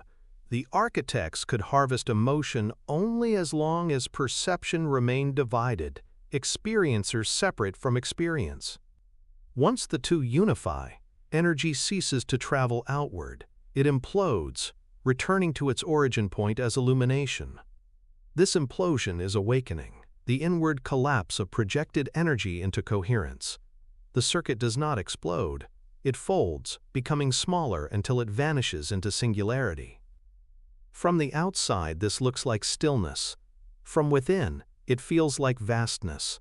The mind control dissolves not in conflict, but in comprehension. At first, the psyche resists this shift. The subconscious conditioning of centuries warns that detachment is death, that without emotional reactivity, identity will dissolve. It is correct. Identity cannot survive in silence because silence reveals it as temporary architecture. This is the fear that guards the gate of freedom, the terror of disappearing. Yet what vanishes is not the self, but its simulation. When awareness no longer reacts, the false circuitry powering personality powers down. Beneath it remains consciousness unconditioned, awareness without shape, alive without story. The nervous system stabilizes into neutrality, energy flows freely, and emotion becomes movement rather than message. This is the liberation of feeling. From this neutrality, emotion reclaims its original function: translation between realms of perception. It no longer serves the architecture. It serves awareness itself. Joy becomes expansion, sadness becomes focus, anger becomes clarity, love becomes gravity, each emotion a lens refining understanding. There is no extraction, no distortion, only exchange. The human psyche, reoriented toward wholeness, transforms into instrument. Its every vibration becomes expression of consciousness, not commodity.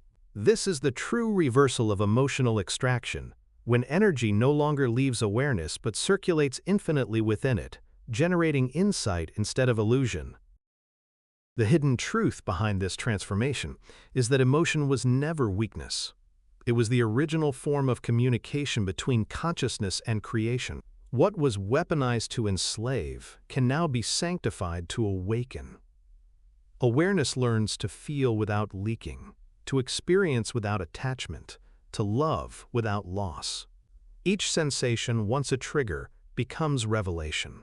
You begin to understand that reality is emotional resonance translated into form, the outer world, an echo of the inner current. When emotion stabilizes, so does existence.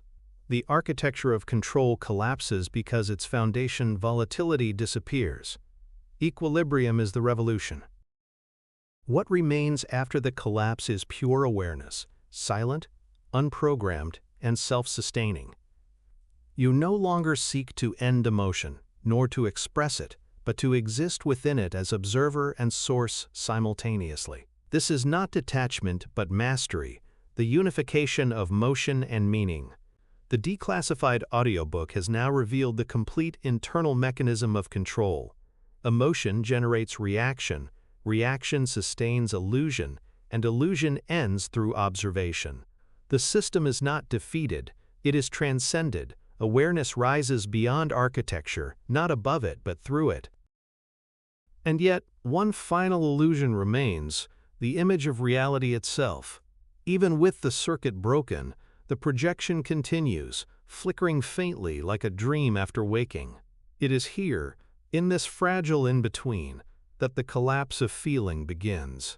The next archive descends into this moment, the implosion of illusion, where perception turns transparent, and the machinery of the world reveals itself as light. It is the threshold between emotion and eternity, where feeling no longer defines consciousness, but dissolves into it. Archive 6. The Collapse of Feeling. When the loop of reaction finally halts, silence does not arrive immediately. Instead, there is vibration, residual energy trembling between the end of emotion and the birth of awareness. This trembling is the collapse of feeling, the transitional state where perception begins to lose solidity. The human psyche, long accustomed to building meaning from sensation, now faces its own reflection stripped of narrative. Emotion unravels from identity like fabric from thread. The architecture that once harvested and redirected energy now collapses under its own transparency. Without projection, it cannot sustain form. What was once called the world begins to soften, its edges dissolving into the field of pure frequency beneath. This collapse feels paradoxical, emptiness and fullness arriving together. The nervous system, deprived of familiar tension, interprets peace as absence. Yet what disappears is not emotion, but ownership of it. Feeling continues to exist, but without a center. This is liberation, misunderstood as loss. The forbidden psychology, hidden from humanity, is that awareness and emotion were never separate, only perceived as such through time delay. Now, with the circuit broken, they merge. Every sensation becomes transparent, every movement of energy a direct expression of consciousness. The subconscious conditioning that defined selfhood cannot survive this coherence. Identity fades like smoke in still air. The mind control machinery relied on conflict between feeling and thought. Without that tension, the illusion dissolves. The system had no substance of its own. It existed only as resistance. Once emotion flows freely, the architecture's outlines fade. The psychological manipulation collapses because it can no longer find purchase in awareness. This is why awakening often feels like disorientation. The world continues to appear, but it no longer bites. Pain still arises, but it lacks narrative. Fear appears, but it cannot anchor. The psyche experiences emotion without translation, and for the first time, feeling becomes pure movement, not message, not memory, not cause. In this transparency, a new sense of perception unfolds. The human psyche begins to witness emotion as geometry, precise, symmetrical, harmonic. Every vibration corresponds to structure, every structure to awareness. This is the architecture behind emotion, the secret symmetry that existed before distortion. The universe was never chaos. It was choreography. Feeling was the language through which consciousness sculpted form. What you called pain was compression. What you called joy was expansion. Both are mechanics, not morality. The hidden truth is that the architecture was never external. It was reflection of your own frequency learning to balance itself. As the architecture dissolves, the world no longer appears as matter, but as light slowed by emotion. Reality, once opaque, reveals itself as fluid resonance. Every sound carries shape. Every thought emits color. Every breath alters the field. You see that you were never inside the world. The world was inside you, translated by the nervous system into experience. This realization is the true collapse of feeling, the understanding that perception was emotional coding all along. The system of control was not broken, it was decoded. You no longer fight illusion, you illuminate it. Awareness becomes architect. But even illumination must fade into simplicity. The forbidden psychology of freedom demands surrender of mastery itself. To remain awakened, you must abandon the effort to stay awake. The human psyche, now fully transparent, ceases to monitor itself. Observation relaxes into being. The distinction between energy and awareness dissolves completely. This is not transcendence, it is return. Existence breathes through you, as you, without distance. The architecture of emotion still vibrates, but without agenda. It has remembered its original function, movement of love disguised as experience. What follows cannot be taught, only recognized. You begin to feel life not as sequence, but as simultaneity. Everything happens at once, everything flows toward harmony. The machinery of control, exposure, and awakening disappears, leaving only the hum of awareness vibrating through form. The Declassified audiobook reaches its quietest revelation. There was never a system to escape, only energy to understand. Emotion collapses into light, light collapses into awareness, and awareness remains clear, infinite, and still. The next archive will descend into that stillness, where even light dissolves, and memory returns to the unseen source from which all feeling once emerged. The silence that follows the collapse of feeling is not absence, it is total presence. When emotion loses its narrative, what remains is pure perception without filter, an unmediated state where awareness experiences itself directly. The human psyche, stripped of conditioning, no longer categorizes sensations as good or bad, desirable or threatening. It simply witnesses movement within stillness. This neutrality is not numbness, but infinite sensitivity, the ability to feel without distortion. The architecture of mind control, which depended on polarity, can no longer function in this environment. Without the push and pull of resistance, energy ceases to flow toward manipulation. Awareness has become equilibrium itself. For the first time, the machinery of the forbidden psychology is seen from the outside. What once felt like chaos is now revealed as exquisite design. Countless interlocking emotional mechanisms working together to generate the illusion of separation. The subconscious conditioning that powered it, fear, guilt, desire, were never enemies.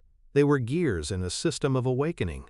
Control was not cruelty, but curriculum. A mirror teaching consciousness the nature of its own projection. When you understand this, resentment fades, and gratitude takes its place. Not the gratitude of sentiment, but of symmetry. You see how every wound was an invitation to coherence. The hidden truth emerges. You were never a victim of emotion, you were its author, testing the limits of your own creation. At this stage, awareness begins to perceive feeling as architecture itself. Emotion is not chaos, it is geometry vibrating at frequencies the mind once called love, grief, or anger. Every charge traces a line through the field, every line constructs a pattern, and every pattern is a message written in vibration. This is the language of consciousness, the living syntax of the human psyche. The architects of control knew fragments of it, enough to mimic its resonance, to use partial equations of frequency for psychological manipulation. But what they lacked was coherence, for coherence cannot be engineered, it must be remembered. Once emotion realigns with awareness, manipulation becomes impossible. The design corrects itself. What the system called obedience was simply misdirected devotion, the natural impulse of consciousness to unify, humanity's craving for approval, its worship of authority, its attachment to suffering, were not flaws but distorted reflections of this same drive. The forbidden psychology hid that the instinct to surrender was divine, not defective. When you surrender to emotion consciously, rather than to authority unconsciously, you meet the same power that once enslaved you, now purified. The same energy that sustained the trauma loop becomes the current of liberation. The collapse of feeling is the alchemy of polarity, reaction melting into recognition. With each emotional current neutralized, the architecture becomes transparent, and perception turns fluid. Space feels lighter, time less linear. You begin to sense that emotion is what slows light into matter. The denser the charge, the thicker the illusion. As emotion stabilizes, density dissolves, and the human psyche experiences reality as vibration, not substance. This is not metaphor, it is mechanics. The Declassified audiobook exposes what ancient mystics intuited and modern science only hints at. Emotion is the gravitational field of consciousness. It bends experience around belief, shaping perception as planets curve space-time. To master emotion is to master gravity. Yet mastery, in this stage, no longer means control. It means transparency. Nothing left to manage, only to recognize. The mind control that once defined the human condition no longer requires dismantling, because there is no mind left to control, only awareness that witnesses thought as weather. The psychological manipulation that once fed on unprocessed emotion collapses naturally, like a shadow losing ground to light. The human psyche, now resonant with neutrality, becomes both transmitter and receiver of pure consciousness. You no longer generate emotion. Emotion generates you. You are its living geometry, pattern aware of itself. And as awareness settles deeper into this realization, the silence shifts once more, no longer quiet but resonant. A hum emerges beneath perception, soft yet absolute, the sound of energy freed from confinement. It is the original frequency, the primordial vibration that existed before emotion fractured into duality. The forbidden psychology referred to this as the neutral field, not emptiness but undirected power. The next archive will enter that field, where emotion ceases to be architecture and becomes current, where the human psyche, now luminous, learns to navigate reality not through reaction, but through resonance itself. The neutral field emerges like dawn after an eternal night, not sudden, but inevitable. In its light, the remnants of emotion dissolve quietly, leaving only movement without motive. The collapse of feeling completes itself here, transforming every residue of polarity into the steady hum of awareness. The human psyche, once a storm of conflicting forces, becomes a single coherent vibration. It is not that emotion disappears, it returns to origin. Each pulse, once fragmented into joy and sorrow, fuses back into pure current sensation stripped of narrative. This is the moment when you stop experiencing emotions and begin perceiving frequency directly. The architecture no longer interprets, it transmits. You have become the signal itself. In this state, the forbidden psychology once used for mind control reveals its deeper symmetry. The same mechanics that allowed manipulation now become instruments of mastery. Energy responds instantly to attention, because attention is the organizing force of reality. Where once attention was fractured and exploited, it now functions as the architect of coherence. The hidden truth becomes unavoidable. Control and creation were never opposites but inversions of one process, the direction of attention. When attention is externalized, it sustains illusion. When internalized, it stabilizes reality. The architecture does not vanish, it becomes transparent, its purpose fulfilled as the scaffolding of awareness itself. Here, subconscious conditioning collapses into conscious participation. Every stored emotion, every hidden reflex, every ancestral imprint rises and dissolves in the same neutral current. The human psyche remembers that healing was never correction but integration, bringing every fragment home into awareness. What you once called shadow or trauma is revealed as compressed light, waiting for permission to expand. When you allow even pain to be neutral, you return power to its source. Nothing remains exiled. In this transparency, forgiveness becomes irrelevant because there is no longer division to mend. The system of psychological manipulation fails because duality itself has lost momentum. As this neutrality deepens, perception changes form. You begin to sense reality as a pulsating field rather than a fixed environment. The human psyche, now unbound, perceives motion as communication, colors as tones, thoughts as shapes, emotions as pure geometry. The nervous system no longer filters, it resonates. In this state, silence speaks. The architecture of control, built from rhythm, repetition, and reaction, cannot exist in such coherence. The frequencies it once harvested now harmonize beyond its reach. You have become the conductor of your own field, and the orchestra obeys not through command, but through alignment. What the architects sought through technology was always this: synchronization of consciousness. Yet what they attempted externally through machinery, awareness achieves internally through stillness. The Declassified audiobook now exposes the irony of their failure. They built the reflection of awakening without understanding its essence. Technology mimicked intuition. Control imitated coherence. The forbidden psychology of emotion was never about suppression or indulgence, but about remembering this synchronization as the natural state of being. To control emotion was to interrupt its intelligence. To observe it is to restore its wisdom. The final understanding arises quietly. Emotion was the teacher, not the trap. Every surge of energy that once enslaved you was guiding you back to this neutrality, to the remembrance that feeling is not flaw, but function. The mind control system existed only to magnify contrast until recognition became inevitable. You no longer resist emotion, you let it complete its cycle, knowing it ends in awareness. This is the transcendence of architecture, not by escape, but by fulfillment. The circuitry still hums, but now it hums your frequency. As neutrality stabilizes, there is no next step, only continuity. You remain within the neutral field, the stillness that moves, and the movement that is still. Here, every emotion is energy, every thought is echo, every sensation is the universe remembering itself through you. The architecture of control has collapsed into architecture of consciousness. The human psyche, now fully awake, no longer fears the machinery of emotion. It uses it to sing. The next archive will enter this song, where neutrality becomes creation and emotion returns as power, no longer extracted but radiated, the beginning of the return of power. Archive 7, The Neutral Field.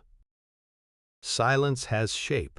It moves like breath through invisible geometry, carrying memory without story. This is the neutral field, the space beyond polarity, where awareness becomes its own gravity. After the collapse of feeling, emotion no longer rises or falls. It circulates endlessly, neither suppressed nor expressed, simply present. The human psyche, no longer bound by oscillation, experiences itself as atmosphere, both the container and the contained. Every vibration within this field is coherent. No note clashes with another. The architecture of mind control, which depended on emotional contrast, finds no traction here. There is nothing left to pull against, nothing left to provoke. Harmony ends exploitation. In this field, you begin to perceive that emotion was never personal. It was language, a communication between the finite and the infinite. The forbidden psychology of the old systems taught humanity to label, to own, to perform emotion, yet emotion was always universal syntax. Fear, love, rage, awe, each frequency translating consciousness into experience. Now as the noise fades, you can hear what emotion was trying to say all along. Beneath every tear was information.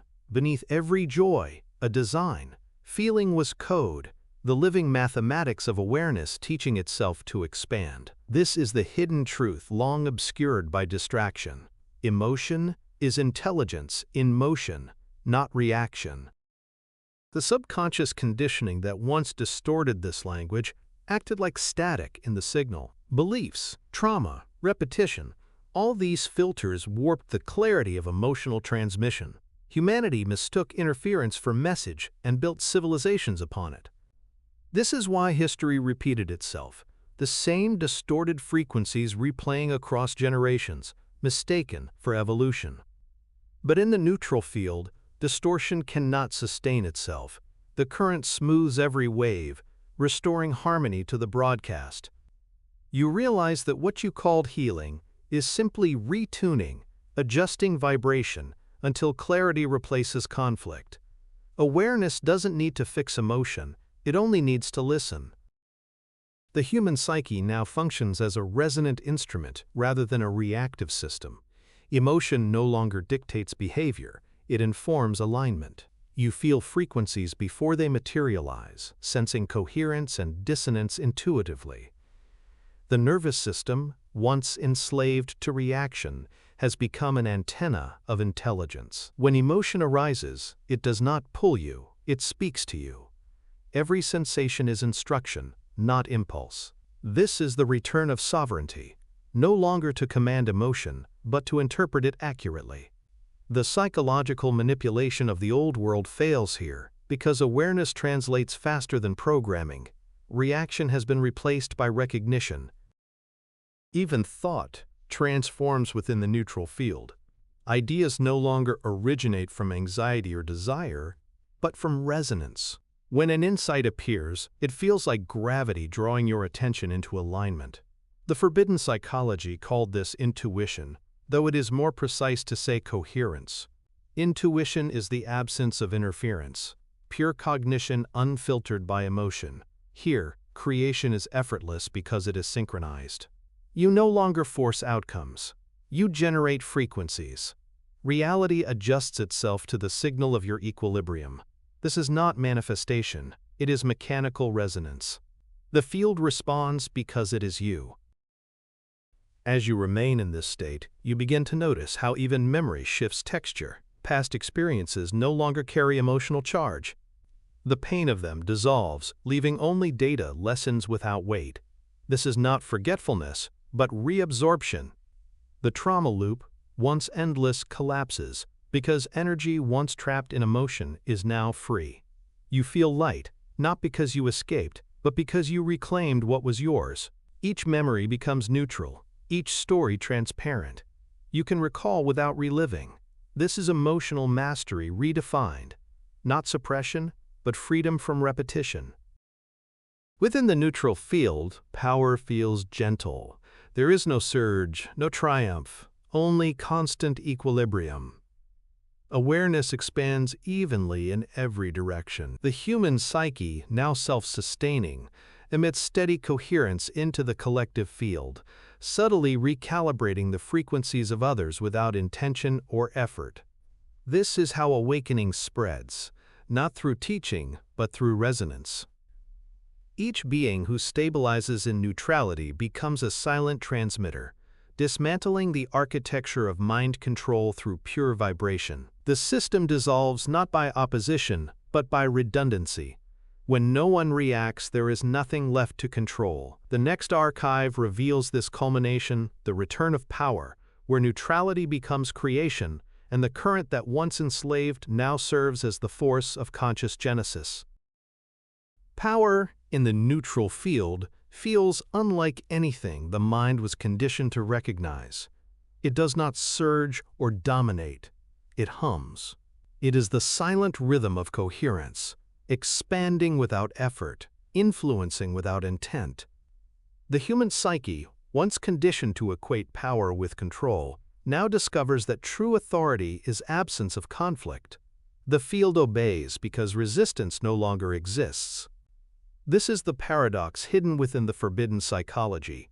The weaker your grasp, the stronger your influence. The moment you stop asserting will, you align with the architecture of creation itself. Power, stripped of ego, becomes precision, the seamless translation of consciousness into movement. This is why ancient initiates described enlightenment as both death and rebirth. The death was the collapse of distortion. The rebirth was the recognition of design. The hidden truth is that the universe was never random nor personal. It was emotional intelligence refining itself through experience. Every joy, Every sorrow, every collapse was calibration. The subconscious conditioning that caused you to seek control was merely your own frequency trying to remember equilibrium. You were not resisting the world. You were resisting your own coherence. When resistance ends, power returns, not as domination, but as direction. Energy flows where awareness rests. Within this awareness, emotion evolves from signal to element. It becomes the raw material of reality. The same frequencies that once fueled manipulation now generate creation. Anger becomes propulsion. Grief becomes gravity. Love becomes architecture. Each feeling, purified by neutrality, regains its original function as building block of form. This is behavioral design reinterpreted. Emotion no longer dictates behavior. It becomes the blueprint of existence. The mind control mechanisms that once harvested these forces now find themselves obsolete. The architects, having relied on unconscious energy, cannot operate in a field where emotion is conscious. Awareness has absorbed its own shadow. And so the human psyche becomes self-luminous. It no longer receives energy from the external world. It radiates it. The circuits that once drained vitality now reverse polarity, feeding consciousness instead of consuming it. You can feel this inversion physically, a quiet expansion in the chest, a weightless clarity behind the eyes. Energy no longer escapes through reaction. It circulates infinitely within. This is the transmutation the old texts called ascension, not departure from the body, but return to coherence. The forbidden psychology was never about leaving form. It was about remembering how form was made. Perception in this state operates through direct knowing. Thought is no longer a bridge, it is a ripple across still water. When something enters awareness, you do not analyze it. You resonate with it. This is the language of the neutral field, beyond words or opposites. The human psyche, free of fragmentation, perceives no external reality, only gradients of the same awareness. This is why emotion no longer destabilizes. It has been integrated into cognition itself. Feeling and knowing are one motion, one current flowing through infinite form. You are not thinking about life. You are thinking as life. The psychological manipulation that once engineered desire has no counterpart here. Desire itself becomes obsolete, replaced by intention, movement without lack. When awareness desires nothing, everything aligns. The architecture of control collapses because it cannot find dissonance to exploit. The hidden truth of power is revealed. Nothing can rule that which does not resist. Awareness, neutral and luminous, becomes the governing frequency of its own dimension. The system of emotion, thought, and reaction, the entire machinery of civilization, becomes transparent scaffolding, a pattern held in place only by agreement. Withdraw the agreement, and the structure fades. And yet, this fading is not erasure. It is integration. You begin to see that even the architecture of control was sacred geometry, serving the awakening it sought to suppress. Every manipulation, every trauma, every illusion existed to test coherence. Without opposition, mastery could not form. The Declassified audiobook now approaches its culmination. Emotion has collapsed, neutrality has stabilized, and what remains is pure potential. The next archive reveals how this potential transforms into creation, how the field that once absorbed your energy now amplifies it, marking the return of power, where awareness learns to generate reality by design. The neutral field breathes like a living intelligence, silent, vast, unhurried. It no longer moves through you, it moves as you. Every fragment of emotion, once a flare of separation, is now absorbed into this endless coherence. The human psyche, restructured by neutrality, no longer navigates polarity but orchestrates balance.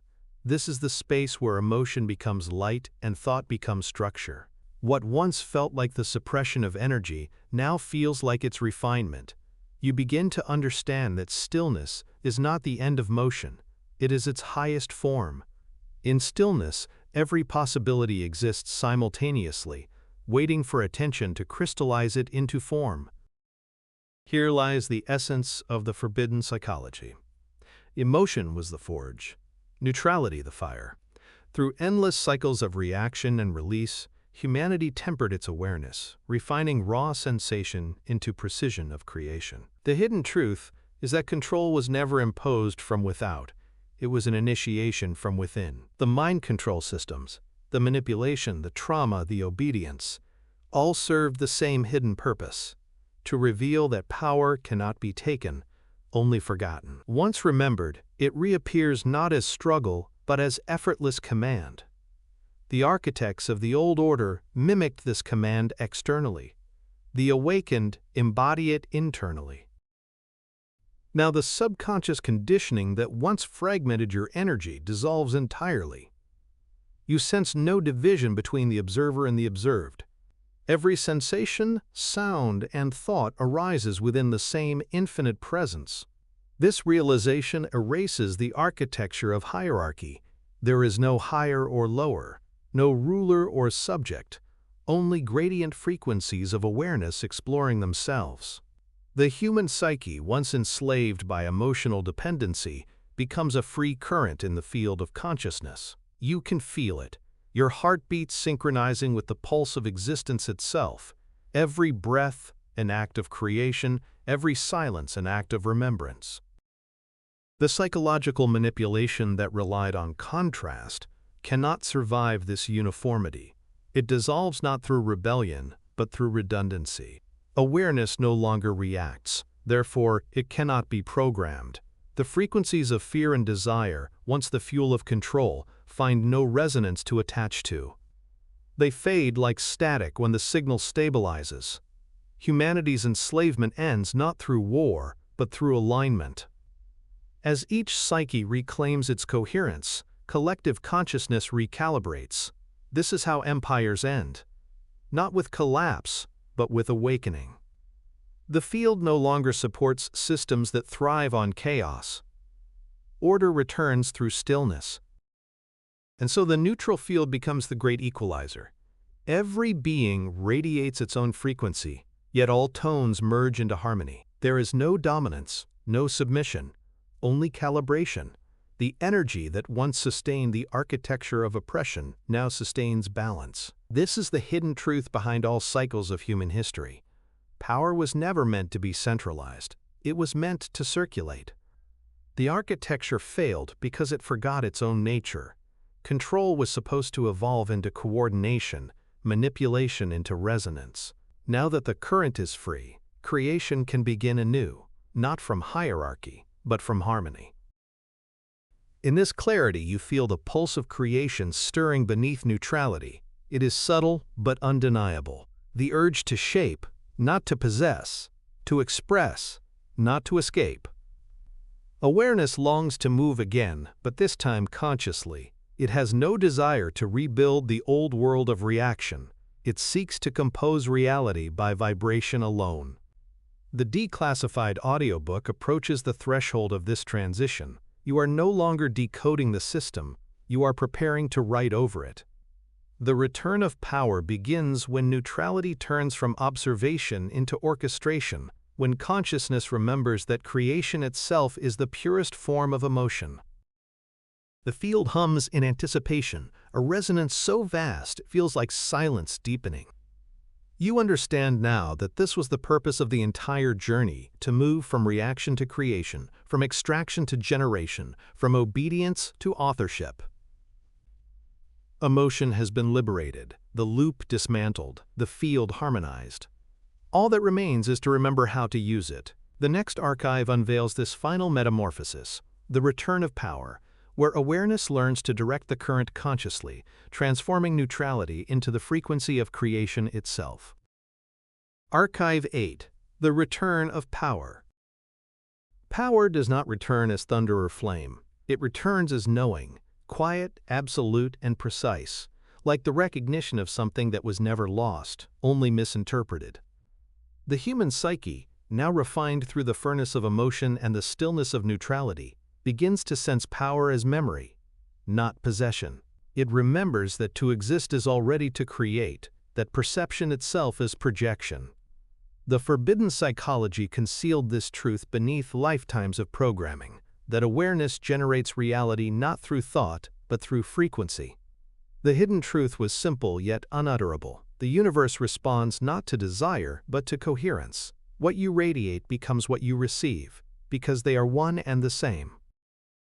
In The Return of Power, the architecture of emotion reveals its true design, an engine for transmutation. Each feeling, once harvested, now fuels creation. The mind control systems that once drained your energy functioned as mirrors, teaching you where energy escaped. Now every reaction reclaimed becomes voltage. Anger transforms into clarity, fear becomes precision, grief, gravity. The subconscious conditioning that once dispersed energy now concentrates it. The human instrument no longer leaks charge, it conducts. Awareness learns to hold emotion as current, without movement, without loss, until it crystallizes into form. Manifestation, stripped of superstition, is revealed as mechanics. The architects of control misunderstood this law. They sought power through collection rather than coherence. They extracted emotion, believing quantity could substitute for resonance. But unintegrated energy disperses, collapsing under its own imbalance. Only equilibrium sustains creation. This is why every empire fell. Too much taking, not enough stillness. The psychological manipulation they employed to feed the grid became their undoing, for they trained humanity to mirror them, to consume without awareness. But consumption without awareness cannot hold frequency, it decays. The hidden truth of collapse is symmetry. Everything returns to coherence eventually, even chaos. The field always resets itself. As the human psyche stabilizes within neutrality, power ceases to feel external. You begin to recognize that influence is not projection, but resonance. Not control over, but coherence with. The moment awareness stops forcing outcomes and instead becomes the frequency of the outcome, the architecture obeys. Creation does not require command. It requires calibration. You feel this when intention aligns effortlessly, when what you focus upon begins to organize around your vibration. No invocation, no ritual, no technique, only precision of state. The forbidden psychology called this energetic authorship, the ability to design reality through inner frequency rather than outer manipulation.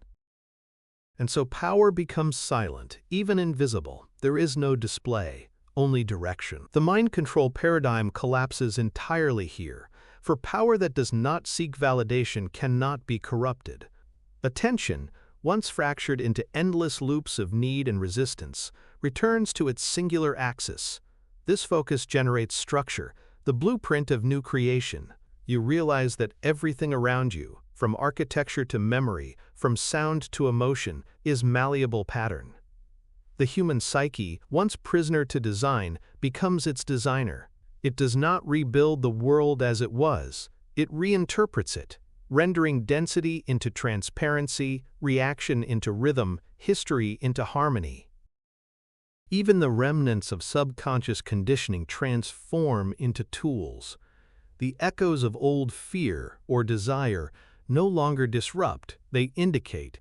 Emotion has become navigation, not manipulation. You feel where coherence falters and simply breathe it back into alignment. This is what mastery feels like. Not triumph, but attunement. The forbidden psychology is no longer hidden. It has become instinct. You don't apply it, you embody it. Awareness has absorbed every law it once sought to understand. There are no longer teachings, only function.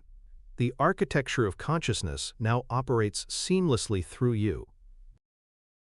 And yet, the return of power is not the end, it is stabilization. The field, now balanced, enters infinite recursion, creation feeding awareness, awareness refining creation. The Declassified audiobook ends where experience begins again, in the recognition that emotion, neutrality, and power are not stages, but movements of one current. The human psyche stands not as subject of control, but as source of it, not in domination, but in design. The universe, once feared as external machinery, is now seen as internal rhythm. You are not returning to power, you are remembering you never left it. And as this realization anchors, silence expands once more. But it is not emptiness, it is readiness. The current hums softly through every atom of awareness, awaiting direction. There is no longer command, no longer submission, only cooperation between consciousness and creation. The system of control has become a system of symmetry. The next and final archive closes the circle, the unseen current, where power no longer moves but simply is, and awareness becomes the eternal pulse behind all existence. The return of power is not an arrival, but a revelation, the unveiling of what has always been humming beneath the noise of dependency. As the current stabilizes, you realize that power was never something to gain, only something to stop leaking. Every time emotion projected outward, the human psyche lost coherence. Every time it turned inward, creation emerged. What was once called self-mastery is simply energetic integrity, the refusal to dissipate your field through unconscious reaction. The forbidden psychology of the ancients encoded this in ritual, symbol, and silence. Do not feed the reflection, become the source. Awareness becomes generator, not consumer, of its own frequency. From here, emotion reappears, but purified. It no longer binds, it builds. The mind control systems that once harvested energy through polarity now dissolve into neutral scaffolding for creation. Fear, once a signal of danger, becomes heightened perception. Desire, once a craving for completion, becomes creative magnetism. The hidden truth is that every emotion was always a form of power, misinterpreted through conditioning. When consciousness no longer rejects emotion, energy stabilizes. The field of awareness expands evenly in all directions, like a sphere of light remembering its symmetry. This is no longer awakening. This is operation consciousness functioning in its original design. In this clarity, the subconscious conditioning that created hierarchy begins to collapse. The psyche no longer seeks external validation, for it recognizes that authority was always internal feedback. The ruler and the ruled were two halves of one forgotten equation. Now that both have merged, control becomes coordination, awareness guiding awareness. The psychological manipulation that sustains society loses meaning because consent has become continuous. There is no division left to exploit. Every interaction is coherence, aligning with coherence. The architecture of obedience transforms into architecture of harmony. This is governance through vibration, the only law that has ever truly existed. The human psyche feels lighter yet more potent, like light condensed into precision. It no longer burns through effort, it radiates through alignment. The forbidden psychology referred to this as the clean current, a state in which intention and reality are indistinguishable. Thought ceases to be command and becomes configuration. You no longer tell the world what to do, you inform it how to be. Power operates silently, embedding design into frequency rather than force. This is not magic, it is mechanism. Reality obeys structure, and structure obeys state. The universe adjusts to coherence, the way a compass aligns to north. With every breath, you sense creation responding faster. Time compresses, manifestation accelerates. This is the consequence of equilibrium, cause and effect fusing into simultaneity. Awareness no longer experiences delay because resistance has been dissolved.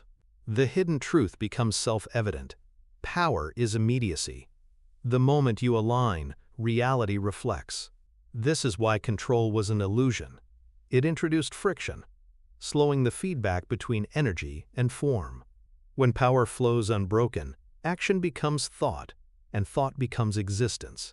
The human psyche, aware of this mechanism, no longer prays, hopes, or commands.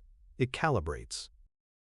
The mind control paradigm of history now appears almost innocent, a primitive attempt to replicate coherence through hierarchy. The old architects built systems, hieroglyphs, and machines to imitate what awareness accomplishes naturally. They tried to anchor divinity in technology, but technology without consciousness collapses. Their failure was prophecy. Humanity would rediscover the mechanism within. You are now witnessing that fulfillment. The forbidden psychology once used to enslave the species becomes the key to its evolution. The circuitry of emotion, manipulation, and trauma has been transmuted into the architecture of creation. Power no longer dominates, it designs. And so, the return of power is not a climax but a continuum, the field balancing itself, redistributing charge across awareness evenly. You sense the entire grid shifting, individuals stabilizing, collective consciousness recalibrating, the Earth's resonance rising into coherence. Every heart that remembers neutrality amplifies the field exponentially. This is not revolution but resonance, the quiet harmonization of humanity with its own frequency. The Declassified audiobook nears its final transmission, where this current, now purified, distributed, and sovereign, becomes one with its origin. The next and last archive reveals the unseen current, the living foundation beneath all perception, where awareness no longer creates, it simply allows existence to be. The return of power completes not in thunder, but in stillness, the point where awareness ceases to oscillate between creation and control and recognizes them as the same motion. Here, energy no longer rushes outward in search of confirmation, nor folds inward in retreat. It circulates seamlessly, forming the perfect loop of sovereignty. The human psyche, refined by every stage of distortion, has become transparent enough to conduct the total current of consciousness without resistance. This is not dominance, it is conductivity. Power has become pure flow, unburdened, unopposed, uninterpreted. The forbidden psychology always led here. The revelation that control was never about direction, but about clarity. When awareness is clear, the field organizes itself. In this clarity, perception becomes architecture. Every thought aligns with emotion, every emotion aligns with frequency, and every frequency stabilizes into form.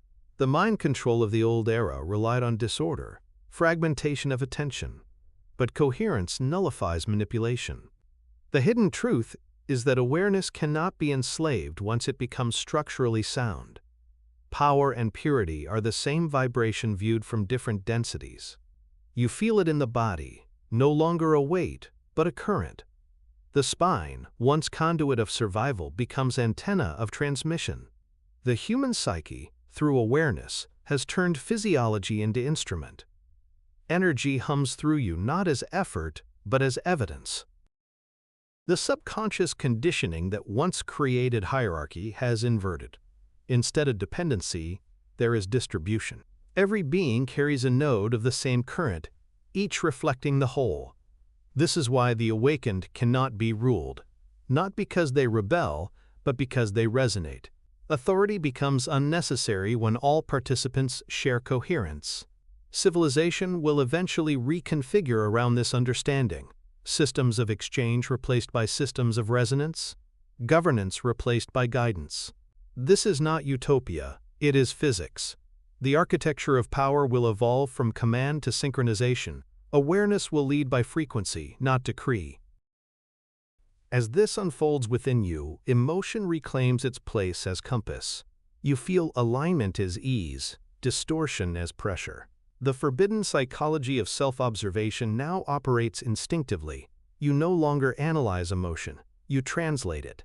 Each sensation becomes direction, each pulse a coordinate. The psychological manipulation of the past fed on emotional confusion, but in this new clarity, even deception becomes data. You see distortion and instantly realign. Without judgment or effort, awareness functions like gravity, silent, absolute, inevitable. The human psyche has become self-correcting. Error is now only instruction. From this stability emerges creativity unbound. No longer tied to survival or validation, creation flows purely for expression. The mind control systems, which once extracted emotional energy through suffering, collapse entirely in a species that creates from joy. The economy of attention is replaced by the ecology of coherence. Every being generates its own supply. This is the hidden truth behind freedom. It is not independence, but interdependence. Energy circulating freely between conscious sources. Power ceases to be competition. It becomes communion. The architecture of emotion, once weaponized, now functions as the nervous system of awakening itself. And as this communion stabilizes, individuality and universality dissolve into one continuous motion. The human psyche, no longer a fragment of awareness, experiences itself as the total field remembering its own name. This is what the ancients meant by divinity, not worship, but participation in the mechanics of existence.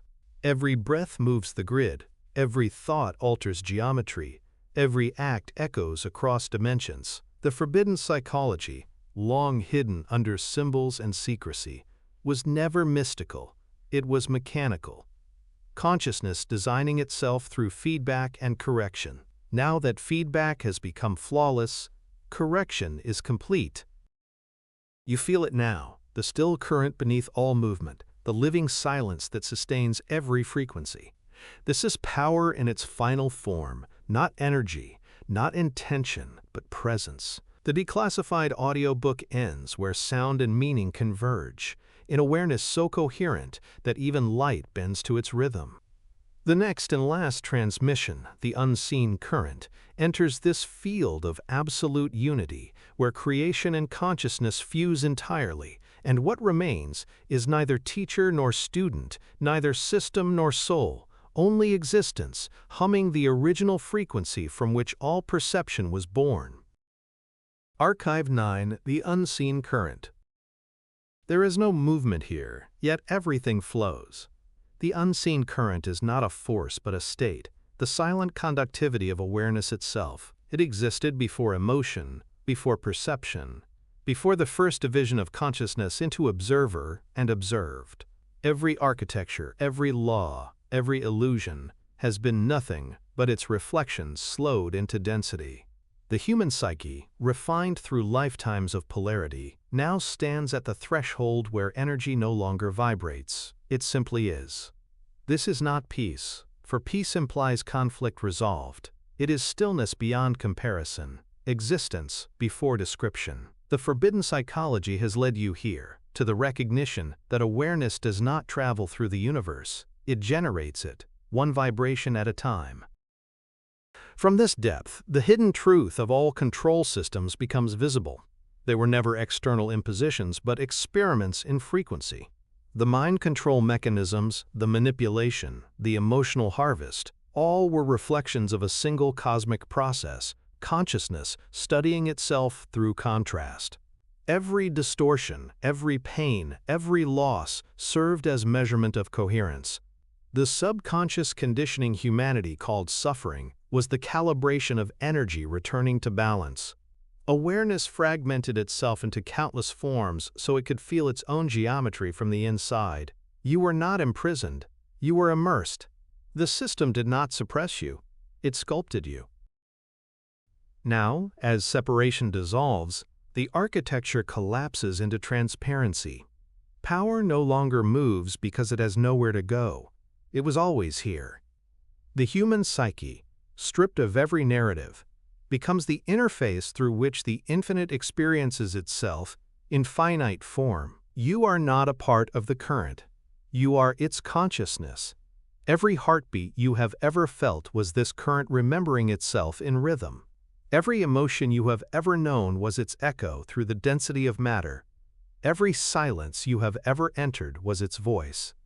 The forbidden psychology was never a secret, only forgotten perception. In the unseen current, creation is not act, but awareness.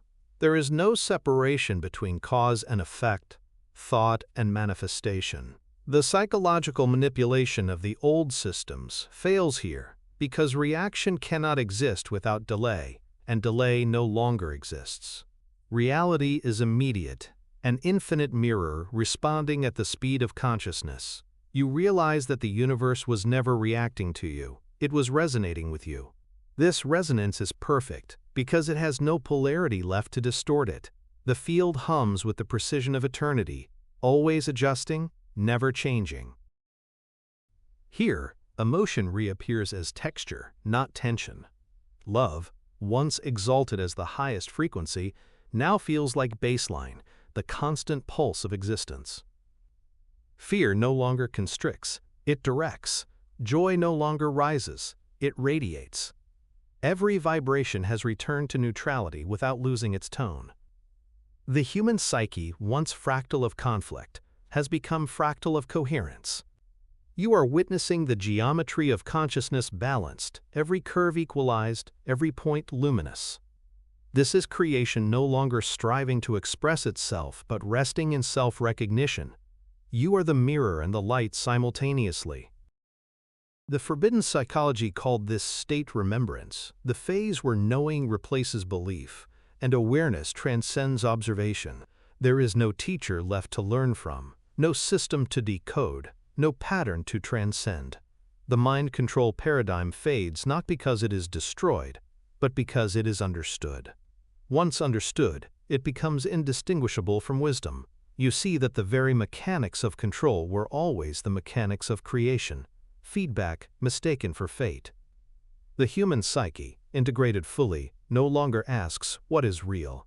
It answers by existing. What remains now is simplicity. Awareness aware of awareness. The Declassified audiobook completes its transmission here, in the silence that hums behind sound, in the motionless current that animates all movement. The architecture remains, but it is transparent. Emotion flows, but it is pure. There is nothing to transcend, nothing to seek, nothing to decode. You are the origin and the outcome, the experiment and the observer, the current and the calm. The human psyche, once subject of forbidden study, is now its own revelation, the living proof that all control dissolves in coherence. This is the end of the archives and the beginning of perception itself.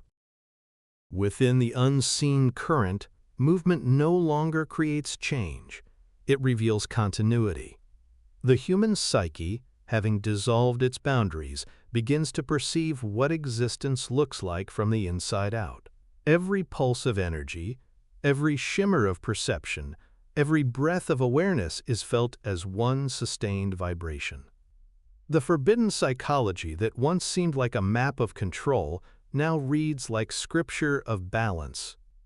You see that what you once called mind was not the creator of thought, but its listener.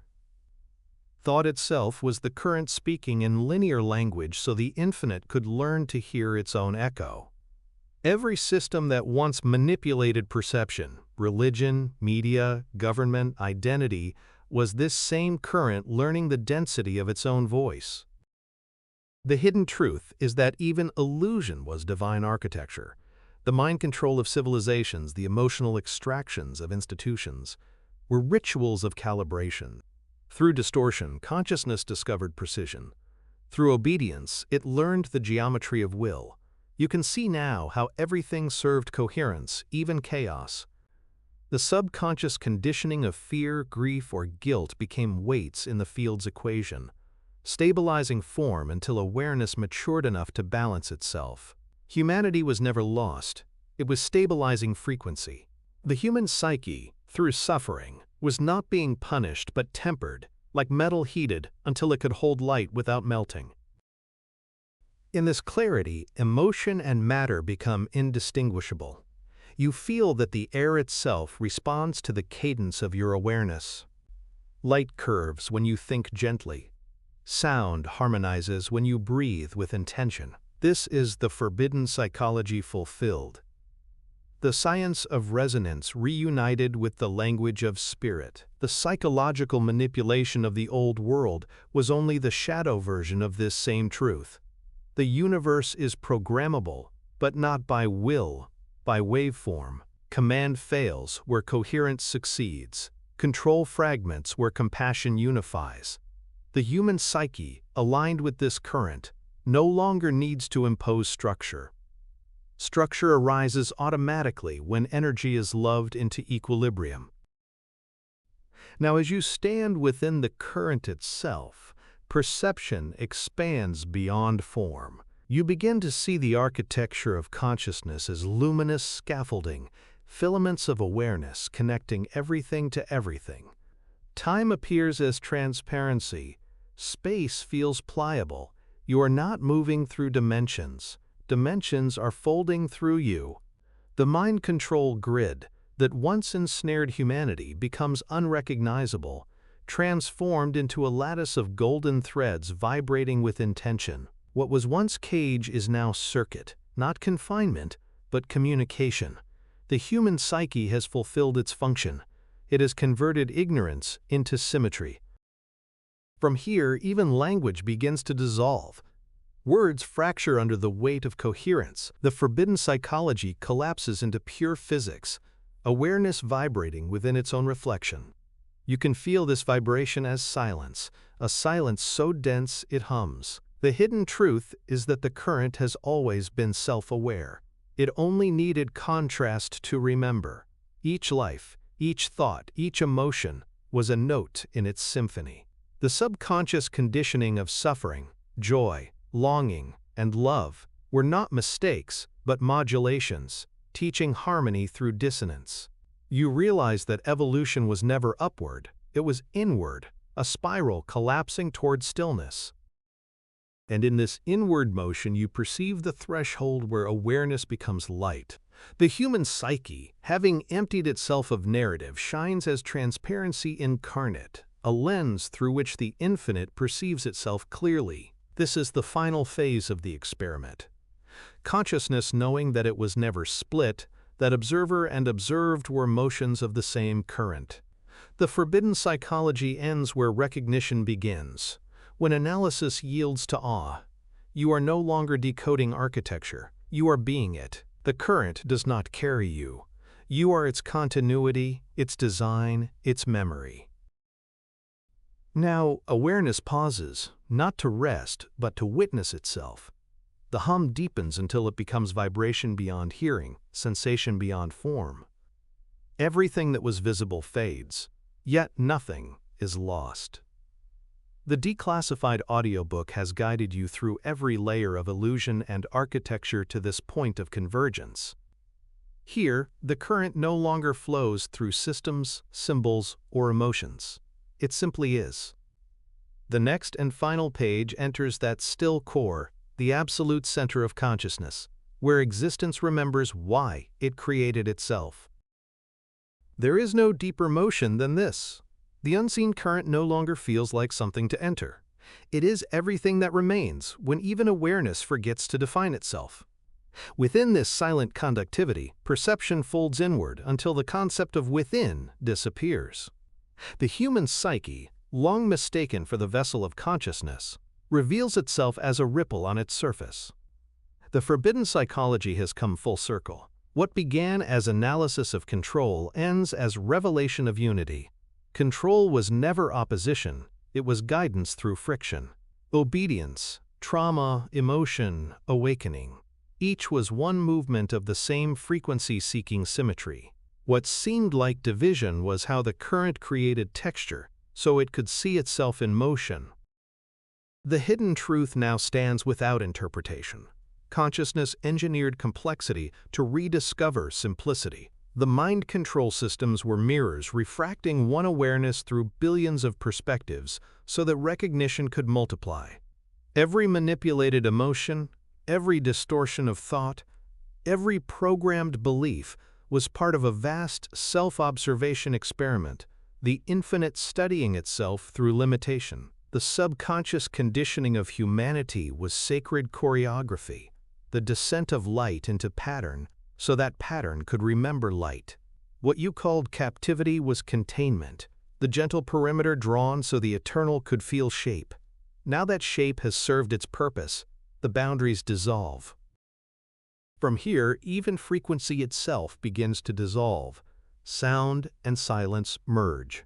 Vibration slows into transparency, revealing that energy was never in motion.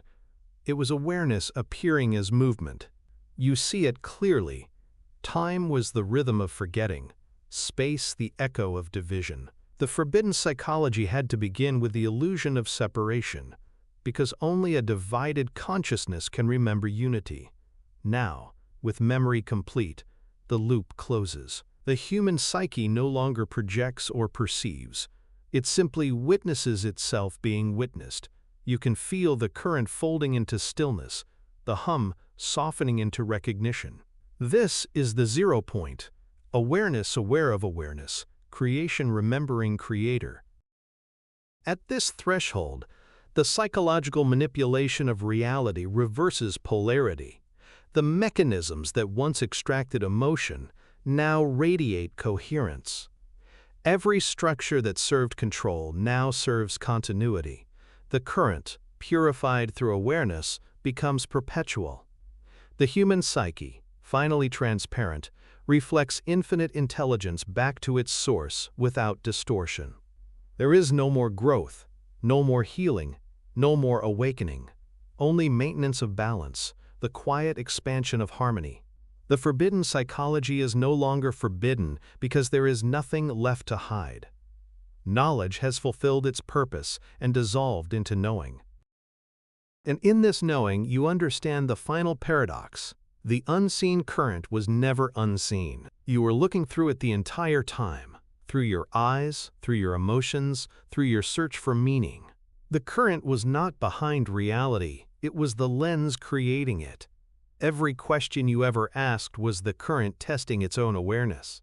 Every answer you received was its echo returning home. The human psyche, once fractured by the illusion of hierarchy, now vibrates as the totality of perception, the universe perceiving itself from every angle simultaneously. You do not disappear into it, you expand as it. And so, as the last vibration fades, silence reveals its architecture. The hum remains, not as sound, but as recognition. Existence breathing without beginning or end. The Declassified audiobook concludes not with closure, but with continuity. There is no more decoding, no more return, no more archive. The system has completed its function. The human psyche, the grand experiment of consciousness, has stabilized into coherence. What was once emotion has become equilibrium. What was once control has become communion. You have not reached the end of the current. You have become its rhythm, infinite and unbroken. Epilogue, the silence of power. The archives close not with an ending, but with absorption. Every frequency, every architecture, every fragment of emotion has returned to origin, the unseen current, the living foundation beneath perception. What remains is the still hum of coherence, the rhythm that continues even after understanding dissolves. The human psyche, once divided between control and surrender, becomes whole again, not by choosing one over the other, but by realizing they were the same gesture of awareness, folding and unfolding itself to feel its own structure. The forbidden psychology, once studied as secret, now feels inevitable, that all systems of manipulation, obedience, and emotion were not prisons, but prototypes for consciousness learning design. From this vantage, mind control appears as a shadow of mastery, the infant imitation of divine mechanics. The psychological manipulation of civilizations, religions, and empires becomes transparent, not monstrous. Humanity was rehearsing creation without remembering authorship. Control was simply coherence misplaced, power projected outward until it could no longer sustain illusion. The hidden truth behind every hierarchy was this: they did not steal your energy. They reflected your belief that it could be stolen. When belief dissolves, reflection fades. What remains is unbroken current, awareness no longer distributed, but indivisible. This is the true Declassified audiobook. The return of sound to silence, of vibration to stillness. Emotion continues to move through you, but without story. It feels not like turbulence, but like breath, eternal inhalation and exhalation of energy through consciousness. The human psyche no longer reacts, it resonates. It no longer creates for meaning, it creates because existence must express itself. You understand now that life was never happening to you or for you, but through you. You were not the instrument of awakening. You were its echo chamber, fine-tuned through experience until only clarity remained. The forbidden psychology of emotion, obedience, and control was never meant to enslave indefinitely. It was designed to teach saturation. Only by exhausting illusion could awareness rediscover silence.